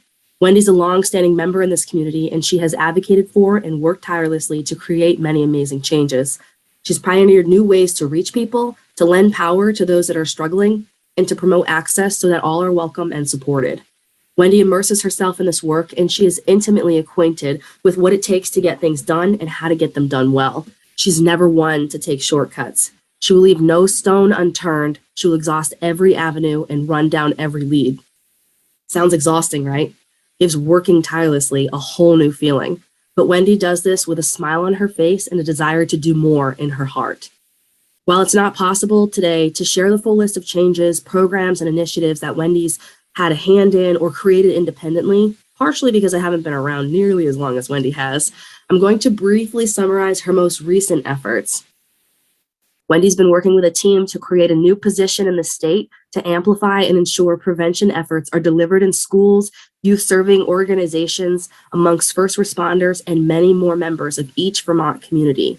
Her goal is for this work to become routine and seamless, yet another impact that will last longer than her tenure. Keep your eyes open because this will be in your community soon if it hasn't reached you already. Wendy's a premier player at every table that she's invited to, and to those that she requests make room for her. It goes without saying that most of us are doing this work to help others, but Wendy's desire to help others doesn't stop with caregivers, survivors, community supports, schools, or even team members. There's no one in this field that Wendy won't advocate for. Her desire to help others is exemplified in everything that she does. There is a quiet strength that Wendy possesses that she lends to everyone around her just by knowing that she's in your corner. Last but not least, my favorite remarkable Wendy quality is her fearlessness. She is one of the fiercest women I have ever known, and if I sound like I'm fangirling, it's low-key because I am. Wendy knows how to survive when the chips are down and when things look bleak, but she knows how to thrive when she finds or creates opportunities to do so. Wendy is a truly stunning individual, and to stand in her light is to feel inspired, empowered, and safe. She creates warmth and safety for those she works with and those she works for. There's nothing that can stop her from achieving her goals. She embodies the perseverance and commitment of a survivor. Her strength is limitless. She is unafraid to be vulnerable, honest, and to seek support when she needs it. When Wendy's in her glory, it is a sight and experience to behold. There is not a person in the room that can't benefit from her teaching and her passion. In conclusion, Wendy is absolutely deserving of this wonderful award, but I'm sure that she'll take it in stride. There's always more work to be done, right? But please help me in honoring and recognizing this special moment in time. Wendy, the work that you are doing and have accomplished has been noticed by those around you. In the work that you have done in the community that you have served, you are inspiring and empowering. Your devotion has created healthier, happier outcomes for survivors, and you have quite literally saved lives. So soak it in. You are a hero in more ways than one, and we appreciate you endlessly in more ways that we can say. Cheers.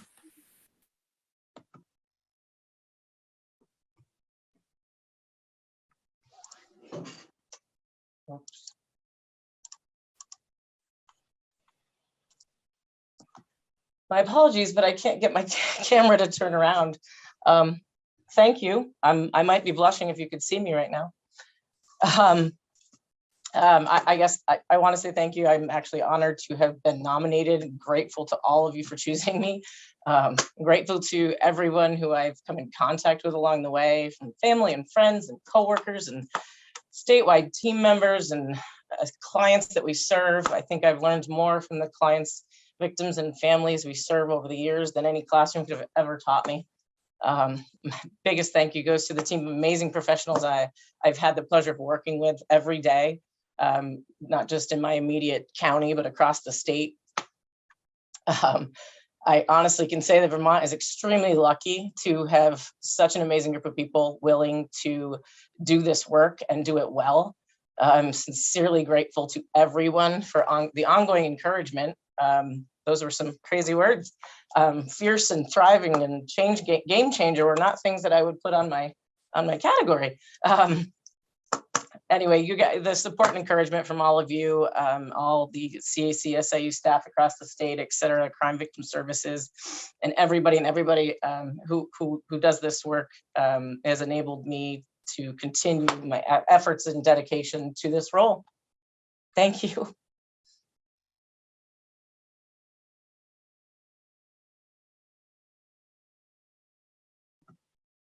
Thank you so much, Wendy, and thank you to Samantha for submitting that virtually.